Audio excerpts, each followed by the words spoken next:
मूर्ति की जय जय शंकर हर हर शंकर जय जय शंकर शंभो शंकर सांब सदाशिव शंभो शंकर जय सद्गुरुनाथ महाराज की जय श्री कांची कामकोटि पीठाधीश जगद्गुरु शंकराचार्य महाराज की जय अनबार्ந்த பெருமாளே இன்றைய தினம் श्री कांची कामकोटि पीठाधीश जगद्गुरु शंकराचार्य महाराज की जनवरी 10 जून 10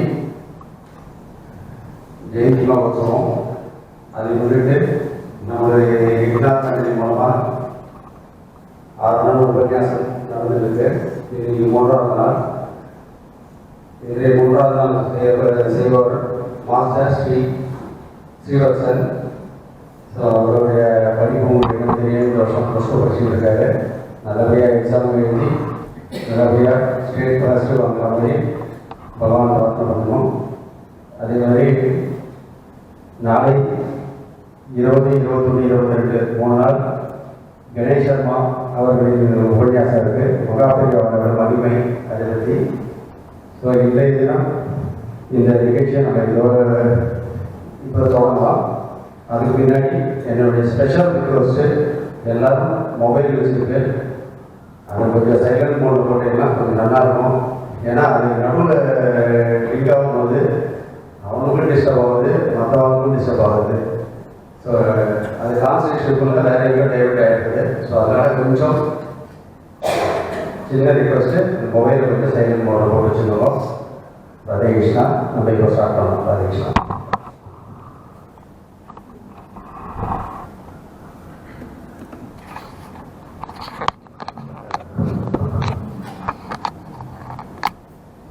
श्री महागुरुभ्यो नमः.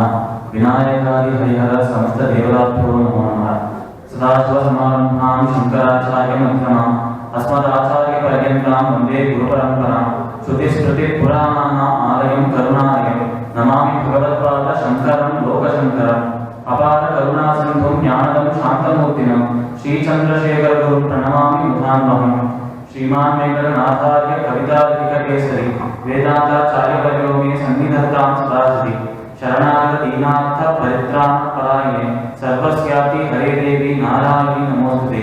ज्ञानानन्दमयं देवं निर्मलस्फटिकाकृतिम् आधारं सर्वविद्यानां हयग्रीवम् उपास्महे. सरस्वती नमस्तुभ्यं वरदे कामरूपिणी विद्यारम्भं करिष्यामि सिद्धिर्भवतु मे सदा. இன்றைய தினம் வியாழக்கிழமை, குருவாசனம். ரொம்ப நல்ல நாள். குருவுக்கு ஆச்சாரியனை வணங்குவதற்கு, நம்ம இஷ்ட ஆச்சாரியன் யாராவது அவரை வணங்குவதற்கு ரொம்ப உகந்த ஒரு நாளாக இருக்கு இந்த குருவாசனம் வியாழக்கிழமை. இப்போ கடந்த 2 நாட்களா 17, 18 2 ஆச்சாரியர்களோட திவ்யமான சரித்திரத்தை அனுபவித்தோம். 17ஆம் தேதி பெரியவாளோட ஜனனத்திலிருந்து துவங்கி அவர் அந்த காஞ்சி மடத்தின் 68வது பீடாதிபதி மடாதிபதியாக அந்த கட்டம் வரைக்கும் பார்த்தோம், அனுபவித்தோம். கூடவே 17ஆம் தேதியே ஸ்ரீ சங்கராச்சாரியன் சரித்திரத்தை பார்த்து அவர் எப்படி பல பீடங்களை நிறுவி பல ஆசிரமங்களை நிறுவி தன்னோட அத்வைத மதத்தை ஸ்தாபனம் செய்து உலகத்திற்கு அந்த ஒரு கருத்தை வெளிச்சம் போட்டு காட்டினார் என்று பார்த்தோம். நேற்றைய தினம் 18ஆம் தேதி ஸ்ரீ ராமகிருஷ்ண பரமஹம்சரின் சரித்திரத்தை, திவ்யமான சரித்திரத்தை பார்த்தோம். ராமகிருஷ்ண பரமஹம்சரின் பெற்றோர்களாக, தாய் தந்தையராக இருப்பவர்கள் புதியான் சந்திரோபாத்தியார் மற்றும் சந்திரமணி தேவி. இவரோட சரித்திரத்தை பார்த்தது. அதுக்கப்புறம் கதாதரனாக அவதரிக்கிற ராமகிருஷ்ணருடைய சரித்திரத்தை, சிறுவயதிலிருந்து அவர் எழுதியிருந்தார், அவருடைய பாலிய பருவத்தில் எழுதியிருந்தார் என்பதை எல்லாத்தையுமே அனுபவித்து ரசித்து பார்த்தோம். ஆனால் இந்த ராமகிருஷ்ண பரமஹம்சரின் சரித்திரத்தின் மூலமாக நம்ம தெரிஞ்சுக்கிட்ட விஷயம், பகவான் அதீத அன்பு, அதீத காதல் கொண்டோம் என்றார். அந்த பகவான் ஒருவர் மட்டுமே கதி என்று அவரை நாடி மட்டுமே இருந்தோம் என்றார். அப்பேற்பட்ட நம்பிக்கையை பகவான் எப்பொழுதும் பொய்யாக்க மாட்டார். அவன் வேண்டும் பலங்கள் அனைத்துமே வாதி தருவார் என்பதை ராமகிருஷ்ண பரமஹம்சரின் சரித்திரத்தில் நம்ம தெரிஞ்சிருந்தோம். ராமகிருஷ்ண பரமஹம்சர் குருவாக இருந்தார். அந்த குருவுக்கு பிடித்த சிஷியனாக நரேந்திரன் இருந்தார், விவேகானந்தர் இருந்தார். அந்த விவேகானந்தரின் சரித்திரத்தையும் நேற்றைய தினம் அனுபவித்தோம். அவர் அந்த குரு மீது எவ்வளவு அன்பு, எவ்வளவு பாசம், எவ்வளவு ஈடுபாடு, பக்தி வச்சிருந்தார். அந்த குருவுக்காக தன்னுடைய அனைத்துமே தியாகம் செஞ்சுட்டு என் குருவின் கருத்தை, என் குருவோட அந்த ஒரு விஷயத்தை கருத்தை பரப்புவதற்காக என் இல்லற வாழ்க்கையும் நான் தொடர்ந்து சன்னியாசியாக போவேன் என்று சன்னியாசம் வாங்கிக் கொண்டார் விவேகானந்தர். அப்பேற்பட்ட ஒரு குருபக்தியுடைய சிஷ்யனுடைய சரித்திரமாக விவேகானந்தன் சரித்திரத்தை பார்த்தோம் இன்றைய தினம். இப்போ இன்றைய தினம் நம்ம பார்க்க போற சரித்திரம் ரமண மகர்ஷியின் சரித்திரம். ரமண மகர்ஷி என்பவர் மதுரைக்கு பக்கத்துல இருக்கிற திருச்சுழி என்கிற கிராமத்தில் பிறந்த ஒரு மகான். திருச்சுழியில் அவதரித்து திருவண்ணாமலையில் சென்று அந்த திருவண்ணாமலையிலிருக்கும் அருணாச்சலேஸ்வரம் தானும் ஒன்றே என்று உணர்ந்த அந்த ஒரு ஜர்னி, அந்த ஒரு பயணத்தை தான், அந்த ஒரு பிரயாணத்தை, அந்த ஒரு விஜயத்தை தான் என்று பார்க்க போறோம். நம்ம ரமண மகர்ஷியின் ஒரு சரித்திரத்துக்குள்ள போறதுக்கு முன்பு முந்தானத்து, அதாவது 17ஆம் தேதி நம்ம பார்த்து மகாபெரிவாளின் சரித்திரம். அந்த மகாபெரிவாளின் சரித்திரத்தோடும் ரமண மகர்ஷியின் சரித்திரத்துக்கும் ஒரு சம்பந்தம் இருக்கிற மாதிரி இடையில் ஒரு நபர் வர, ஒரு கேரக்டர் வர. இவர் ஒரு ஆங்கிலேயர். இவருக்கு பால் பிரிண்டன் என்று பெயர். இந்த பால் பிரிண்டன் என்கிற இந்த ஒரு ஆங்கிலேயர் ஒரு முறை அவருக்கு இன்னொரு யோசனை வருதுன்னா, இவர் பெரிய கவிஞர், ஆங்கிலத்தில் நல்ல புலமை பெற்றவர். ஆங்கிலத்தில் பல கவிதைகள் எழுதி, பல கதைகள் எழுதி, பல தத்துவங்களை பிலாசபிகளா எழுதுறதுல பெரிய தேர்ச்சி பெற்றவராக இருந்தார் இந்த பால் பிரிண்டன். இந்த பால் பிரிண்டன் சயின்ஸ் ஆஃப் இந்தியா, அதாவது பாரத தேசத்தில் இருக்கும் மகான்களை பற்றிய சரித்திரம் என்ற ஒரு புத்தகத்தை எழுதுவதற்காக அந்த ஒரு கான்செப்டை, அந்த ஒரு விஷயத்தை மனதில் வைத்து அந்த பாரத தேசம் முழுக்க பிரயாணம் செய்து அங்க இருக்கும் எல்லா மகான்களையும் எல்லா ஆச்சாரியர்களையும் சந்தித்து அவரோடு உரையாடி அவருக்கு அந்த ஆச்சாரியர்களோடு சேர்ந்து நடந்த அந்த அனுபவங்களை பகிர்ந்துக்கிறார் அவரோட புத்தகத்தில். இப்படி அவர் பகிர்ந்துக்கும் போது மகாபெரிவாளை சந்திப்பதற்காக அவர் வந்திருக்கார் என்று அவரோட புத்தகத்துல சொல்றார் பால் பிரிண்டன். இப்படி பால் பிரிண்டன் வர மகாபெரிவாளை பார்க்கிறார். மகாபெரிவாளை பார்க்கிறவனே வணங்கி, ஆச்சாரியர்களை வணங்கி அவர் திருவடியை தொட்டு வச்சுட்டு பல கேள்விகளை கேட்க ஆரம்பிக்கிறான். ஒரு உரையாடலாக ஆரம்பித்து பல கேள்விகளை கேட்க ஆரம்பிக்கிறான் மகாபெரிவாளை பார்த்து. இப்படி அடுத்தடுக்கா இந்த பால் பிரிண்டன் கேள்விகளை கேட்டுக்கொண்டிருக்கும் போது மகாபெரிவாளும் ஒவ்வொன்றத்துக்கும் தலையை அசைத்து, சரி அடுத்த கேள்விக்கு போ, இது எல்லாம் முடிந்த பிறகு இந்த கேள்விகள் அனைத்துமே கேள்வி முடிந்த பிறகு அதற்கான பதிலை கொடுக்கிறேன் என்பதை போல அந்த ஒரு பாணியில் தலையை ஆட்டிக் கொண்டே இருக்காராம், கேட்டுக்கொண்டிருக்கிறேன் என்று சொல்லும்படியாக. இப்படி பால் பிரிண்டன் பல கேள்விகளை கேட்டு முடிச்சுட்டு ஒரு நிமிஷம் ஒரு கணம் சைலண்டாக அமைதியாக இருக்கும் போதுதான் சரி கேள்விகள் முடிந்து விட்டது என்று குறிப்பிட்டான் பெரியவாள். பெரியவா பால் பிரிண்டனை பார்த்து ஒரு விஷயத்தை சொல்றாராம். நீ பல கேள்விகளை கேட்டாய், நீ கேட்கும் கேள்விகள் சாதாரண கேள்விகளை போல தெரியல. இந்த ஒரு பணிக்கு பாரத தேசம் முழுக்க பிரயாணம் செய்து இங்க இருக்கும் மகான்களோட சரித்திரத்தை உன் புத்தகத்தில் வெளியிடும் இந்த ஒரு பணிக்கு சரியானவன் தேர்ந்தெடுக்கப்பட்டவன் நீதான். அது உன்னுடைய பேச்சிலிருந்தே எனக்கு தெரியாது. நீ கேட்ட கேள்விகள் அனைத்துக்குமே நான் இங்கேயே பதில் சொல்லிட்டேன் என்றால் இன்னொரு மகானை சந்திக்கும் வாய்ப்பு ஒன்றும் கிடைக்காது. அதனால் உன்னுடைய கேள்விகளுக்கான விடை தமிழகத்தில் திருவண்ணாமலையில் காத்திருக்கிறது, அங்கு செல் என்று சொல்றாராம் பெரியவா. இப்படி திருவண்ணாமலைக்கு பால் பிரிண்டன் வராதான், எந்த மறுபேச்சுமே பேசல. ஆச்சாரியன் சொல்லிட்டார் என்றால் அதற்கு ஏதோ ஒரு உள்ளத்தில் இருக்கும் என்று பால் பிரிண்டனுக்கு தெரியும். அவர் சொல்றார், சரி இப்பொழுதே கிளம்புகிறேன் என்று திருவண்ணாமலைக்கு அங்கிருந்து கிளம்புறாராம் நம்ம பால் பிரிண்டன். இப்படி ஒரு திருவண்ணாமலைக்கு செல்லும் வழியில் அந்த மகான் யாராக இருக்க முடியும்? மகாபெரிவா இந்த தமிழகத்திலும் இந்த பாரத தேசத்திலும் இந்த பாரத தேசத்தின் தெற்கு பாரத தேசத்திலும் முக்கியமாக ரொம்ப பிரசித்தமான ஆச்சாரியனாக இருப்பார். இவரே ஒருத்தரை சொல்றார் என்றால் அவர் எவ்வளவு பெரிய ஆளாக இருக்க வேண்டும்? அவருக்கு என்ன விஷயங்கள்லாம் தெரிஞ்சிருக்கும்? அவருடைய பின்னணி என்ன? அவருடைய குழந்தை பருவத்திலிருந்து எப்படி இருக்கார்? இது எல்லாத்தையும் நான் தெரிஞ்சுக்கணும் என்று ஆர்வமாக இருக்கு என்று பால் பிரிண்டனும் நினைக்கிறார். இந்த இடத்தில் அந்த மகான் எப்படி இருப்பார் என்று நாமும் நினைக்கிறோம். அந்த ஒரு சரித்திரத்தை தான் அழகாக ரமண மகர்ஷியின் சரித்திரத்தை இன்றைய தினம் அனுபவித்தே இருக்கிறோம்.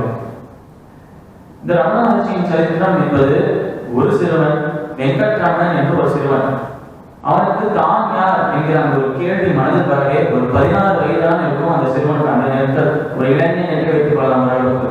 அந்த இளைஞனுக்கு அந்த ஒரு சிறு பிள்ளைக்கு மனதுக்குள்ள நான் யார் என்கிற அந்த ஒரு கேள்வி வர, தான் யார் என்று அவனுக்குள்ள நடக்கும் ஒரு தேடலாக தான் இந்த பிரயாணமும் இருக்கு. அவர் என்னதான் திருச்சொலியிலிருந்து எழுந்து அவர் திருவண்ணாமலை சென்றாலும் அவரை பொறுத்த வரைக்கும் அவர் தனக்குள்ளதான் ஒரு பிரயாணத்தை 2 வயதில் செய்து கொண்டே இருக்கிறார் என்று அவரே சொல்லியிருக்கிறார். தான் யார் இருக்கிற அந்த ஒரு உண்மையை, தான் அந்த ஆத்மா அழியாத ஆத்மாவாக இருப்பவர் தான். உள்ள இருக்கும் அழியாத ஆத்மா அந்த இறைவனுக்கு சொந்தமான ஒரு சொத்து. அப்படி இருக்கும் அந்த இறைவனை பஜிப்பதே, அதை அப்படி இருக்கும் இறைவனை ஜபிப்பதே, அவரை சிந்தனை செய்வதே நம் வாழ்க்கையின் ஒரே பணி, ஒரே வேலை என்று உலக மக்களுக்கு உணர்த்துவதற்காக ஒரு மகான் வெங்கட்ரமணின் சொரூபத்தில் அவதரிக்கிறார். அதுதான் இந்த கதையின் துவக்கம். இப்பொழுது இந்த கதை ஆரம்பிக்கும் நாளானது 29 டிசம்பர் 1879.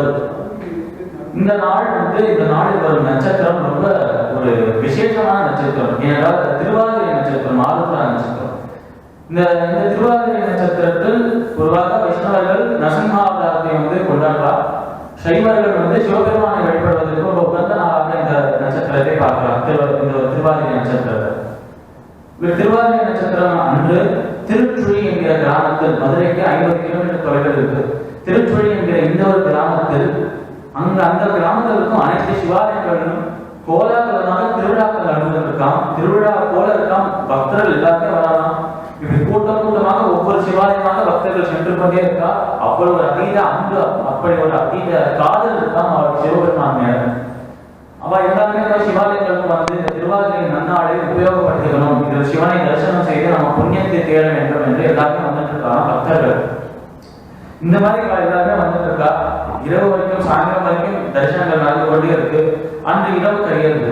அடுத்த நாள் டிசம்பர் 30, 1879 அன்று காலை 1:17 மணிக்கு நம்முடைய இந்த வெங்கட்ரமணன் என்கிற இந்த சிறுவன் அவதரிக்கும் நாள், ரமண மகர்ஷி அவதரிக்கும் நாள். இப்போ அதே திருச்சுழியில இந்த 1:17 மணிக்கு 30 டிசம்பர் 1879 அன்னைக்கு சுந்தரமையர் அழகம்மை என்கிற தம்பதி இருக்கும் ஒரு ஆற்றில் ஒரு குழந்தை குரல் கேட்க ஆரம்பிக்கலாம். இந்த குழந்தை பிறந்த உடனே அழவில்லையா. குழந்தை இருந்தவனே ஏதோ சொல்ற மாதிரியே இருக்கான், பேசுற மாதிரியே இருக்கான், டக்குன்னு சிரிக்கிறதுதான். ஆனா அழவே இல்லையா இந்த குழந்தை மற்ற குழந்தைகளை போல. ஆனந்தமே மயமாக இருக்கும், ஆனந்தமயமாக இருக்கும் இந்த குழந்தை பிறந்திருக்கு. சரி, இது ஏதோ தெய்வத்தின் சங்கல்பம் போல, மற்ற குழந்தைகள் போல இல்லை என்று அந்த இடத்துக்கு அழகம்மை ஆற்றுக்கு பொதுவாக ஒரு கிராமத்தில் ஒரு குழந்தை பிறந்தது என்றால் அக்கம் பக்கத்து பெண்கள் எல்லாமே அதை கொண்டாடுவாங்க. இப்படி அக்கம் பக்கத்து ஆற்றுல இருக்கிற பெண்கள் எல்லாம் இந்த குழந்தை சிரித்து கொண்டே இருக்கு, அழமாட்டேங்கிறது, ரொம்ப கோலாகலமாக இருக்கு இந்த வயசுலேயே, இது ஒருவேளை எதிர்காலத்தில் பெரிய மகானாக வருமோ, இந்த தெய்வத்தின் சங்கல்பத்தில் பிறந்த குழந்தையோ என்று இந்த பெண்கள் எல்லாம் பேசிக் கொள்கிறாராம் அவர்களோட. இதை கேட்டு நம்மளுடைய சுந்தரமையருக்கும் அழகம்மைக்கும் பேரானந்தம் உருவாகலாம். இப்படிப்பட்ட குழந்தை நமக்கு பிறந்திருக்கு என்று. இந்த குழந்தை பிறப்பதற்கு முன்பு, இந்த ஒரு சிறுவன், இந்த ஒரு குழந்தை பிறப்பதற்கு முன்பு நாகசுவாமி என்று ஏற்கனவே ஒரு குழந்தை இருந்தலாம் நம்மளுடைய சுந்தரமையர் அழகம்மை தம்பதிக்கு. இந்த குழந்தை பிறந்த பிறகு ஒரு ஆண் குழந்தையும் ஒரு பெண் குழந்தையும் பிறக்கலாம். ஆனால் இந்த வெங்கட்ரமணனுக்கு முன்பு பிறந்தவர் அண்ணனாக இருப்பவர் நாகசுவாமி. இந்த வெங்கட்ரமணனுக்கு ஒரு தம்பியும் ஒரு தங்கையும் இருந்தா என்றுதான் சரித்திரம். இப்படி இந்த விஷயங்கள் எல்லாம் சுமூகமா போயிட்டு இருக்க இந்த குழந்தையும் பிறக்கிறது ஒரு வைதிகமான குடும்பம். வைதிகத்தையே தங்களுடைய நாடியாக கொண்டவா, அந்த இறைவனின் கருணை மேலேயே நம்பிக்கை வச்சிருக்கவா, அந்த இறைவனையே நாடி இருப்பவா. அப்படி இருக்கும் இவர்கள் நேற்றுதான் நாம் திருவாதிரைக்கு போய் சிவாலயங்களில் வழிபட்டு வந்தோம், அந்த சிவனையே நமக்கு குழந்தையாக அவதரித்திருக்கார் போல இருக்கே என்று சந்தோஷப்படுறாலாம், பூரிப்படையறாலாம் இந்த தம்பதியினர். இப்படி நினைச்சிட்டு இருக்கும்போது அந்த வெங்கட்ரமணனும் பிறக்கிறார். இப்போ கொஞ்சம் ஸ்கிப் பண்ணி போயிட்டு அவர் குழந்தை பருவத்தில் ஒரு பால்ய பருவத்துக்கு போனா, அவர் விளையாடி கொண்டிருக்கிற சமயத்துக்கு போனார். இவர் இந்த வெங்கட்ரமணன் பிடித்த ஒரே விஷயம் என்றால் அது விளையாட்டு மட்டும்தான். படிப்பில் ஒரு துளி கூட அவருக்கு ஆர்வமே கிடையாது. இன்னதான் பல படிப்பு புத்தகங்களோ இவ்வளவு பெரிய கணித புத்தகம் இருக்கு, அறிவியல் படிக்க சொல்றா, வேதியியல் படிக்க சொல்றா, என்னமோ படிக்க சொல்றாரு, இது எதுவுமே எனக்கு வேண்டாம், விளையாட்டு ஒன்று மட்டுமே போதும் என்று சொல்லி நம்ம நண்பர்கள் என்று ஒரு குரூப்பாக வச்சிருப்பாரு. இப்படி இந்த நண்பர்கள் கூட போய் இப்போ விளையாடணும், அடுத்த நண்பர்களுக்கு எப்போ போகணும், இங்கே போகணும், நம்ம எல்லாருமே சேர்ந்து அந்த குளத்துக்கு போகலாம், எல்லாருமே சேர்ந்து அந்த மலைக்கு போகலாம் என்று சுத்தி கொண்டே இருப்பாராம். அந்த திருச்சுழி சுத்தி இருக்கும் கிராமங்களுக்கும். இப்படி விளையாடி கொண்டே இருக்கும் இந்த விளையாட்டுத்தனமான இந்த சிறுவன், இவர்தான் பிற்காலத்தில் ரமண மகர்ஷியாக இந்த விளையாட்டு எல்லாமே அந்த இறைவனை உணரும் வரை மட்டும்தான். எப்பொழுது அந்த இறைவனை உணர்கிறோமோ அப்பொழுது அவருடன் மட்டும்தான் விளையாடணுமே தவிர இந்த விளையாட்டுனா நம்ம சாதாரணமாக போய்விடும். நம்ம சாதாரணமா இருக்கிறதே நம்ம அசாதாரணமாக இப்போ குழந்தை பருவம் போயிடுது என்றால் சின்ன குழந்தைகள் அவ்வளவு விளையாடுது, இப்போ கைகளை அசைக்க கூட முடியவில்லை என்று வயதானவர்கள் சொல்றோம். ஆனால் இந்த மாதிரி ஒரு விளையாடி கொண்டே இருக்கும்போது ஒரு மெச்சூரிட்டி வந்துருது என்றால் இந்த விளையாட்டு தான் சாதாரணமாக அந்த இறைவன் அறிவதுதான் லட்சியம் என்று எப்போ தெரியாதோ அது போலவே தான் நம்ம நேற்றைய தினம் ராமகிருஷ்ண பரமஹம்சன் சரித்திரத்தையும் பார்த்தோம். ராமகிருஷ்ண பரமஹம்சர் சிறு வயதிலிருந்தே விளையாடி கொண்டிருப்பார், நிறைய விளையாட்டு விளையாடுவார். ஆனால் எப்பொழுது தட்சிணேஸ்வரத்துக்கு சென்றாலோ விளையாட்டு கம்மியாகி காடு மீது அன்பு பெருகிக் கொண்டே போனது. வெங்கட்ரமணன் சிறு வயதிலே நல்லாவே விளையாடுறார், பல நண்பர்களோட சேர்ந்து விளையாடுறார். எந்த விதமான விளையாட்டாக இருந்தாலும் அதை நம்ம தோற்கடிக்கவே முடியாது. படிப்புல அவர் காட்டாத ஆர்வத்தை விளையாட்டுல காட்டினால் விளையாட்டை யாருமே அவர் அடிச்சுக்கவே முடியாதான். அவன் விளையாடுறது ஓடி பிடிச்சு விளையாடுறதாக இருக்கும், இல்ல ஏதோ ஒரு பந்தை போல வச்சுட்டு தேங்காய் மட்டையை வச்சுன்னு விளையாடுறதாக இருக்கும், இந்த ஒரு கோழி தூண்டை வச்சு விளையாடுறதாக இருக்கும். எதுவாக இருந்தாலும் அது நம்ம வெங்கட்ரமனுக்கு ஈடியாக யாரும் விளையாட முடியாதான் அவர்களோட அந்த ஒரு குழுல. இப்படி வெங்கட்ரமணன் சிறுவயதிலே விளையாட்டு பிள்ளையாக வளர்ந்துருக்கும் போது வெங்கட்ரமனுக்கு வயது கடந்து கொண்டே போறது. 13 வயசு ஆகுது. 11 வயசு ஆகிற அந்த சமயத்தில் அப்போதும் அவருக்கு அந்த படிப்பு மேல ஒரு இன்ட்ரெஸ்ட், ஒரு ஈடுபாடே இல்லாம இருக்கான். சிறு வயதுல சரி பள்ளிக்கூடத்தில் சேர்த்து விட்டா என்று ஆரம்ப காலத்துல ஒரு பிடிக்காம இருக்கும் குழந்தைகளுக்கு, போக போக அது அப்படியே பழகி போயிடும். ஆனால் பழகி போகாம இப்பொழுதும் அந்த குழந்தைத்தனத்தோடையே இருக்கிறான். 11 வயதில் தான் வெங்கட்ரமணன் எதிர்பார்க்காத ஒரு சம்பவம், அந்த குடும்பமே எதிர்பார்க்காத ஒரு சம்பவம் நடக்கிறதான். அந்த இடத்தில் அந்த நேரத்தில் அவர் 11 வயது அடையும் போதுதான் சுந்தரம் ஐயர் இறைவனை சேர்ந்து விட்டார். இப்படி அப்பா இல்லை, இப்போ உன்னோட வெங்கட்ரமனுக்கு கணவன் இல்லை என்று அழகம் வைக்கும். நாகசுவாமிக்கும் அப்பா இல்லை, அந்த 2 குழந்தை, அந்த தம்பியும் தங்கையும் எல்லாமே இப்போ அந்த சுந்தரம் ஐயர் இல்லாம அவருடைய இழப்பை நினைச்சிட்டு வருத்தி கொண்டே இருக்காங்க எப்பொழுது. கொஞ்சம் கொஞ்சமாக அந்த சமயத்தில் அப்பா இறைவனை சேர்ந்த அந்த சமயத்தில் நம்மளுடைய வெங்கட்ரமனும் கொஞ்சம் கொஞ்சமாக விளையாட்டு கம்மியாக்கிட்டே வரலாம். ஓரளவுக்கு இந்த விளையாட்டு தான் பிடிக்கவே இல்லை, அப்பா விட்டு போயிட்டாரு என்று வருத்தத்திலே இருப்பானா வெங்கட்ரமன். அப்பொழுதெல்லாம் வெங்கட்ரமனுக்கு திடீர்னு எங்கேயோ ஒரு எண்ணம் வருமா மனதுக்குள்ள. அப்பா அந்த இறந்து போகிற அந்த ஒரு நாள் முன்னாடி வரைக்கும், தவறி போறதுக்கு ஒரு நாள் முன்னாடி வரைக்கும் நன்றாக பேசிக் கொண்டிருந்தார், சிரித்துக் கொண்டிருந்தார். திடீர்னு பார்த்தா நான் எவ்வளவு கூப்பிட்டாலும் அவர் எனக்கு தடுக்கவே மாட்டேங்கிறார். எழுப்பி பார்க்கிறேன், அப்பா அப்பா எழுதுக்கோங்க நினைக்கிறேன். அவர் ஏதோ நிரந்தரமான தூக்கத்துக்கு போன மாதிரி இருக்கு. இப்படி இந்த தூக்கத்துக்கு போறதுக்கு முன்பு வரைக்கும் என்னோட பேசிட்டு இருந்தார். அப்ப இந்த தூக்கத்தை இவருக்கு கொடுத்தது யார்? அந்த தூக்கத்திலிருந்து அவர் எழுப்பவே முடியாதா? இந்த தூக்கத்திற்கான காரணம் என்ன? இப்படிதான் நான் வளர்ந்த பிறகும் நானும் நிரந்தரமாக தூங்கி விடுவேனா என்று யோசிக்கிறதுதான் அந்த குழந்தை. 11 வயது சிறுவன் தான். அவனுக்கு இந்த விஷயங்கள் எல்லாம் தெரியாது, பிறப்பு இறப்புலாம் தெரியாத ஒரு வயது, அறியாத வயது. வெங்கட்ரமன் யோசிக்கிறாரா, அப்பா இல்லை, என்ன பண்றதுன்னே தெரியல, இப்ப இனிமே விளையாட முடியாது, படித்துதான் ஆகணும் போல, படித்தால்தான் நமக்கு பணம் கிடைக்கும், செல்வம் கிடைக்கும், சந்தோஷமாக இருக்கலாம் என்று அப்பா சொல்வார். இப்ப படிக்கிறது வேற வழியே இல்லை போல இருக்கே என்று வெங்கட்ரமன் யோசிக்கிறான். வெங்கட்ரமன் யோசிக்கும் போதுதான் அப்போ அந்த சமயத்தில் அப்போ வரைக்கும் சுந்தரமையர் தான் அந்த குடும்பத்தை நடத்தி வந்தார். காசியும் செல்வத்தையும் ஈட்டி அவர் செய்ய வேண்டிய வேலைகள் அனைத்தையுமே செய்து, கடமைகள் தான் செய்து, பல இடங்களுக்கு பல குடும்பங்களுக்கு வைதிக முறையில இந்த சாத்தங்கள், ஹோமங்கள், தர்ப்பணங்கள் இதெல்லாம் செய்து வைத்து அவருக்கு தெரிந்த விஷயங்கள் அனைத்தையுமே ஒரு பணியாக செய்து அதிலிருந்து கிடைக்கும் அந்த ஒரு செல்வத்தை இறைவன் அவருக்கு கொடுக்கும் ஒரு காணிக்கையாகவே எடுத்திருந்தாலும் பிக்ஷையாகவே எடுத்திருந்தார். அந்த இறைவன் இருக்கிறா, அவரிடம் நான் பிக்ஷை எடுக்கிறேன், நான் பிக்ஷைக்காரன், அவர் தான் தலைவன் என்று அவர் ஈட்டிய அந்த செல்வத்தில் ஒரு துளி கூட அவருக்கு சொந்தம் என்று சுந்தரமையர் நினைக்கவே இல்லையா. அனைத்தையும் இறைவனுக்கே சமர்ப்பணம் செஞ்சுட்டாரா, அவர் கொடுத்தது என்றே சொல்வாராம் போதும். இப்படி இருக்கும் சுந்தரமையர் அவர் இருந்தவரை அந்த குடும்பத்தை நடத்திட்டு வந்தார். இப்போ அவர் இல்லை, அந்த குடும்பம் வறுமையில வாழ ஆரம்பிச்சிருக்கு. நேற்றைய தினம் ராமகிருஷ்ண பரமஹம்சரின் சரித்திரத்துல பார்த்தோம், வறுமை என்பது இவ்வளவு கொடுமையாக இருக்கும் என்று பார்த்தோம். ராமகிருஷ்ணரையும் ராம்குமாரையும் அந்த குடும்பத்தில் இருக்கும் அனைவரையுமே அந்த வறுமையானது வாட்ட ஆரம்பிச்சது. அது போலவே இங்கேயும் நம்மளோட வெங்கட்ரமன் குடும்பத்தையும் கொஞ்சம் கொஞ்சமாக வறுமை தன்னோட கைக்குள்ள போட்டுக்க ஆரம்பிக்கிறதுதான். அவ சோகத்தை முழுக்க ஆரம்பிக்கிறா. கொஞ்சம் கொஞ்சமாக என்ன பண்றதுன்னே தெரியல. சொந்தக்காரர்கிட்ட போயிட்டு ஹெல்ப் வேணும், உதவி வேணும் என்று கேட்டாலும் அவளும் உதவி செய்யறதுக்கு முன்வர மாட்டேங்கிறார்.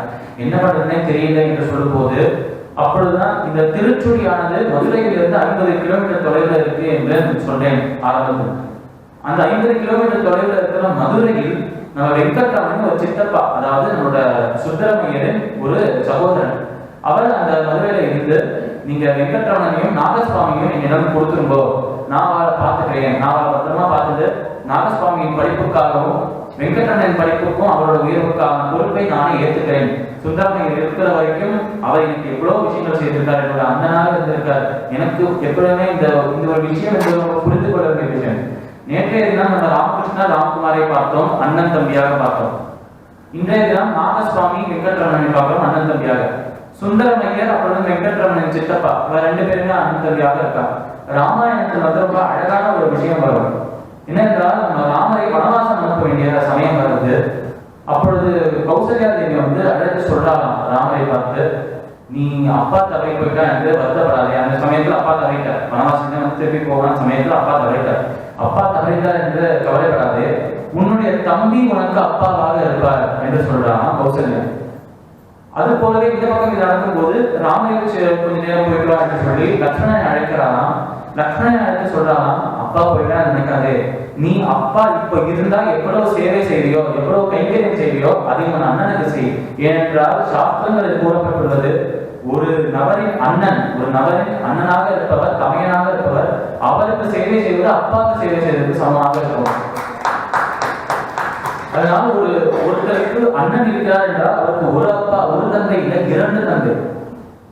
அந்த ஒரு தந்தை எவ்வளவு ஒரு அன்போடும் ஒரு பாசத்தோடும் தன்னோட தம்பியை பார்த்துப்பாரோ, அது போலவே இந்த ஒரு அப்பாவும் குழந்தையை பார்த்துக்கிறார். குழந்தைக்கு அப்பா காட்டுற அரவணைப்பை அண்ணாவும் காட்டுகிறார் அந்த தம்பிக்கு. 2வது அப்பாவாக இருந்தவர் ராமகிருஷ்ணருக்கு ராம்குமார். அவர் நினைத்தனால்தான் என்னதான் மனதுக்குள்ள ஒரு கோபம் இருந்தாலும், என்னையும் ஊர் சுத்திட்டே இருந்தாலும், எப்ப பார்த்தாலும் ஒரு பொறுப்பே தான் இருக்கான் ராமகிருஷ்ணன் கோபப்பட்டாலும் அவன் எப்படியாவது சந்தோஷமாக இருக்க மாட்டானா. இப்படி இருக்கானே இவன், நாளைக்கு நானே போயிட்டேன் என்றால், எப்போதும் யாருமே நிரந்தரமாக இருக்க போறது, நானே நாளைக்கு போயிட்டேன் என்றால் இவனோட வாழ்க்கையை யார் பார்த்துப்பா, இவன் தானே பார்த்துக்கணும், இவனுக்கு துணையாக இவன் தானே இருக்கணும், நம்ம குடும்பத்திலும் வறுமை இருக்கு, இவனுக்கு ஏதோ ஒரு வேலையை தந்து விட்டோம், இவனுக்கு சம்பாத்தியத்துக்கு ஏதோ ஒரு பணியை தந்து விட்டோம் என்றால் அவன் சந்தோஷமாக இருப்பானே என்று நினைத்தார் ராம்குமார். அந்த இடத்தில் ராம்குமார் புதிராமின் இடத்தை பிடித்தார், தந்தையாக மாறினார். இந்த இடத்தில் நாகசுவாமி நம்முடைய வெங்கட்ரமணனை கூட்டிக் கொண்டு செல்கிறார் அந்த சித்தப்பா ஆத்துக்கு கூட்டிட்டு போயிட்டு நம்மளோட வெங்கட்ரமனுக்கு படிப்பை சொல்லி கொடுக்க ஆரம்பிக்கிறாரா நாகசுவாமி. அந்த அண்ணனுக்கு நாகசுவாமிக்கு இப்போ அவர் இருக்கிற அந்த வறுமைக்கு என்னதான் சித்தப்பா உதவி செய்யறாலும், நானும் வேலை செய்கிறேன், நானும் ஒரு பார்ட் டைம் ஜாப் மாதிரி செய்கிறேன், நான் சம்பாதிக்கிறேன், அதே நான் என்னோட சம்பாதியத்தில் என் தம்பியை நான் பார்த்துக்கிறேன், நீங்க கொடுக்க வேண்டியது கொடுங்கோ, என்னோட தம்பிக்கு நான் செய்வதை தருகிறேன், அழகம்மைக்கு என்னோட தாயாருக்கு திருத்தாயாருக்கு என்ன செய்யணுமோ அதை நான் செய்கிறேன் என்று படிக்கவும் செய்தாராம். அதே நேரத்தில் வேலையும் செய்தாராம் நாகசுவாமி. அந்த இடத்தில் அவர் படிப்பையும் தக்க வச்சுக் கொண்டார். இப்போ அதே நேரத்தில் முழுமையாக வேலையில் இறங்கி விட்டார் என்றால் படிக்க முடியாது, படிப்பில்லை என்றால் அவர் ஊதியம் பெற்றார். ஆனால் அவர் அந்த குடும்பத்தை பார்த்துக் கொள்ளணும். தந்தை தவறிவிட்டார், இப்பொழுது நம்மளுடைய வெங்கட்ரமனுக்கு நாம் தான் தந்தையின் ஸ்தானத்திலிருந்து அவரை போஷிக்க வேண்டும் என்று அந்த பாரத்தை, குடும்பத்தில் இருக்கிற பாரத்தை நாகசுவாமி தன்மையிலேயே போட்டுக் கொண்டாராம். அப்படி தந்தையாக மாறினார். சுந்தரமணியின் இடத்தை பிடித்தார் நம்மளோட நாகசுவாமி. இந்த ஒரு அண்ணனுக்கு நாகசுவாமிக்கு வெங்கட்ரமணன் இருந்த அந்த ஒரு அன்பால எப்பொழுதும் வெங்கட்ரமணனை கண்டிக்கலாம் என்பதற்காக அன்பில்லை, கோபப்படாத அர்த்தம் இல்லை. இவா கெட்டு போயிடக்கூடாது, இவா அன்பு வச்சிருக்கோம், பாசம் வச்சிருக்கோம். இந்த உலகம் என்பது பொல்லாத உலகமாக இருக்கு. இந்த உலகத்தில் இவா பிழைக்கணும் என்றால் இவருக்கு சூதுவாடு தெரியணும். அது தெரியாம குழந்தை மாதிரி சுத்திட்டு இருக்காதே என்றுதான் ராம்குமாரும் நம்ம நாகசுவாமி நினைக்கிறார். அதனால்தான் திட்டாமல் வெளியார்ந்த திட்டா மனதுக்குள்ள அந்த பாசம் இருக்கு, அவ கெட்டு போயிடக்கூடாது என்ற அன்பு இருக்கு, மனதுக்குள்ள கவலை இருக்கு. இப்படி நாகசுவாமி நம்முடைய வெங்கட்ரமணனை கூட்டிக் கொண்டு மதுரையில இருக்கும் சித்தப்பாவின் ஆத்துக்கு செல்கிறான் 2 பேருமே. மதுரையில இருக்க சித்தப்பா ஆத்துக்கு சென்றுட்டு அங்க சித்தப்பாவோட சேர்த்து பேசுறாராம் நம்மளோட வெங்கட்ரமணன். அப்பாவோட ஸ்தானத்தில் தன்னோட அண்ணா இருக்கார் என்று சித்தப்பா உணர்த்துறாராம். உனக்கு உதவி செய்யறதுக்கு யாருமே இல்லை, உன் குடும்பத்தை பார்க்கறதுக்கு யாருமே இல்லை நினைக்காத, உன்னுடைய அண்ணனே உனக்கு தந்தையாக இருந்து உன்னை பார்த்துப்பான். அதுவும் எந்த ஒரு விஷயமாக எந்த ஒரு உதவியாக இருந்தாலும் என்னிடம் கேள். உன்னுடைய அப்பா என்னுடைய அண்ணன் எனக்கு எவ்வளவோ விஷயங்களை இவ்வளவு உதவிகளை செஞ்சிருக்கார், அதற்கு பதிலாக உன்னை நான் பார்த்துக்க மாட்டேனா, அதுக்கு உபகாரமாகவும் நான் செய்ய மாட்டேனா, அதுக்கு நான் கடமைப்பட்டிருக்கேன் என்று சொல்றாரு சித்தப்பா. இவ்வளவு பாசமான ஒரு சித்தப்பா, தந்தையின் ஸ்தானத்துல இருக்கும் அண்ணன் அந்த குழந்தையை இன்னும் சிறு குழந்தையாக 11 வயது ஆனாலும் இன்னும் பிறந்த குழந்தையாகவே பாவித்து வர அழகமே. இப்படி ஓரளவுக்கு சந்தோஷமாக போயிருந்திருக்கலாம் வெங்கட்ரமணனின் வாழ்க்கை. மதுரைக்கு போய்விட்ட பிறகு அப்பா தவிர கொஞ்ச நாளுக்கு விளையாடாம இருந்தார். மதுரைக்கு போயிட்டு மீண்டும் ஆரம்பிச்சிருக்காரா விளையாடுறதுக்கு. இப்ப விளையாடும் போது என்ன பண்றாருன்னா, மதுரைக்கு விளையாடுறதுக்காக ஒவ்வொரு தெருவாக போவாராம்.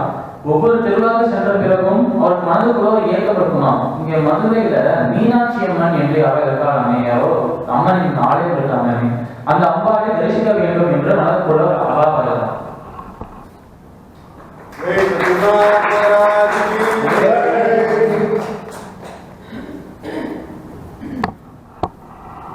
மதுரையில வெங்கட்ரமணன் விளையாடி கொண்டே இருக்கும்போது, அந்த புது நண்பர்களை பிடித்துக் கொண்டு விளையாடி கொண்டே இருக்கும்போது, இங்க மதுரை மீனாட்சி அம்பாள் ரொம்ப ஃபேமஸானவளாச்சு, ரொம்ப புகழ் பெற்றவளாச்சு. இந்த மதுரையே மீனாட்சியின் ஆட்சி தான் என்று சொல்றாரு. அப்படி இருக்கு மீனாட்சியை நான் காண வேண்டும், அவளை தரிசனம் செய்ய வேண்டும் என்று ஒரு நாள் போராடலாம். அந்த மீனாட்சியின் அழகு அப்படியே முழுகி போயிடுறாராம். அவரால் உணர்த்த முடியாத அந்த மற்றவர்கள் அதை வர்ணனை செய்ய முடியாத ஒரு ஆனந்தத்தை முழுதாக இருக்கிறாராம் வெங்கட்ரமணன். உடனே ஓடி வராமல் தன்னுடைய அண்ணனை பார்த்து சொல்றாராம் நாகசுவாமியை பார்த்து, அண்ணா மதுரை மீனாட்சியின் ஆலயத்தில் சென்று வந்தேன், சொல்ல முடியாத வெளியில வர்ணிக்க முடியாத வார்த்தைகளால் சொல்ல முடியாத ஒரு ஆனந்தத்தை அனுபவித்தேன் அண்ணா என்று சொல்றாராம். அப்படியா, சரி வா படிக்கலாம் என்று சொல்றாராம் நாகசுவாமி. கோவிலுக்குலாம் போயிட்டு வந்தா சார், அதான் நீ அம்பாள் பார்த்தாச்சே, சேவிச்சாச்சே, வணங்கியாச்சே, எப்ப படிக்கலாம்பா என்று சொல்றாராம் நாகசுவாமி. இதெல்லாம் மனதுக்குள்ள ஒரு ஆனந்தம் இருந்தாலும் தம்பி அப்பாவை இழந்த பிறகும் அந்த இறைவனை கதி என்று இப்ப மாறுவதற்கு ஒரு டிரான்சிஷன் எடுத்திருக்காங்க, ஒரு டிரான்ஸ்பார்மேஷன் ஆயிருக்காங்க. ஆனா அது மனதுக்குள்ள ஒரு சந்தோஷம் இருந்தாலும் சரி, விதி இவனுக்கு கெட்டு விடக்கூடாது, இவனோட மைண்டை மாற்றக்கூடாது, இவனுக்கு என்னதான் இறைவனை நம்பிக்கை இருந்தாலும் இவன் படிக்கணும், இவன் படித்தால் மட்டுமே இவன் முன்னேற முடியும் என்று சொல்வாராம் நாகசுவாமி. இது நாகசுவாமி நம்மளோட வெங்கட்ரமணனை பார்த்து விளையாடிட்டு வா, கொஞ்ச நேரம் விளையாடிட்டு வா, ஆனா விளையாடி வந்தவனே படிக்கணும், ரொம்ப நேரம் விளையாடினாலும் உனக்கு இன்னும் எக்ஸ்ட்ராவாக விளையாட தருவேன் என்று சொல்வாராம் நாகசுவாமி. அதை கேட்டுட்டே சரி இவ்வளவுதான் விளையாடணும், இவ்வளவுதான் விளையாடுவேன், இதற்கு மேல போக மாட்டேன் என்று சொல்வாராம் வெங்கட்ரமணன். இப்படி வெங்கட்ரமணனும் நாகசுவாமியும் இப்படி வாழ்க்கையை கழிச்சுட்டு இருக்கலாம் மதுரையில் இருக்கிற அவரோட சித்தப்பாவோட ஆத்துல. இந்த மாதிரி நடக்கும்போது ஒரு நாள் ஒரு நிகழ்வு நடக்கிறதாம். என்ன நிகழ்வு என்றால், நம்ம சித்தப்பா, அந்த மதுரையில் இருக்கிற சித்தப்பா, அவர் சிவன் மேல ரொம்ப அதீத காதல், அதீத அன்பு, அதீத பக்தி கொண்டவராம். எந்நேரமும் சிவனின் சிந்தனையிலே இருப்பாராம். எதை செய்தாலும் சிவனுக்காகவே செய்வாராம். இந்த விஷயத்தை செய்தாலும் சிவனை உனக்காக தான் இதை செய்கிறேன். அவர் ஏதாவது ஜபம் செய்கிறாரோ இல்ல ஆன்மீகத்தில் ஏதோ ஒரு விஷயத்தை செய்கிறார், ஏதோ ஸ்தோத்திரத்தை பாராயணம் செய்கிறார், ஏதோ ஒரு கதையை கேட்க போறார், சரித்திரத்தை கேட்க போறார், கோவிலுக்கு போய் வணங்க போறார், சிவாலயங்களுக்கு செல்கிறார், எங்கு சென்றாலும் சிவனின் ஞாபகமாக சிவனின் சிந்தனையிலேயே இருப்பாராம் இவர். இப்படி சிவனின் சிந்தனையில் இருக்கும்போது சிவனை பற்றி தெரிந்து கொண்டவா, அந்த சிவனின் அந்த ஒரு பக்தியில இருக்கிறவா, சிவனின் பக்தர்களாக அடியவர்களாக இருக்கும் 63 நாயன்மார்களையும் வணங்கவே ஆரம்பிப்பார். இயல்பாகவே நடந்துவிடும். ஏனென்றால் அந்த இறைவனை காட்டிலும், அந்த இறைவனை வழிபடுவதை காட்டிலும் இறைவன் அடியார்களை வழிபடுவது அந்த இறைவனுக்கே ரொம்ப பிடிக்கும் என்று சொல்லியிருக்கார். அந்த விஷ்ணுவை பெருமாளே சொல்லியிருக்கார், என் அடியார்களை வணங்க வேண்டும், என் தொண்டர்களின் அடியை பிடித்துக் கொண்டால் என் திருவடியை பிடித்ததை விட மேலான இடத்தை உனக்கு அளிப்பேன் என்று சொல்றார் பெருமாள். அப்படியாக சிவனின் அடியார்களாக இருக்கும் நாயன்மார்களின் சரித்திரம் இருக்கும். அந்த ஒரு பெரிய புராணத்தை வாசிக்க ஆரம்பிக்கிறாராம் நம்மளோட வெங்கட்ரமணன். இப்படி பெரிய புராணத்தை வாசித்துக் கொண்டிருக்கும் போதே அந்த 63 நாயன்மார்களின் திவ்யமான சரித்திரத்தை வாசிக்கும் போது அது ஒவ்வொரு பக்கத்தை திருப்பும் போதும், அந்த புத்தகத்தில் ஒவ்வொரு பக்கத்தை திருப்பும் போதும் ஒவ்வொரு விதமான கதைகள் அவர் முன்னாடி கண்ணுக்கு முன்னாடி வந்து போகுமா.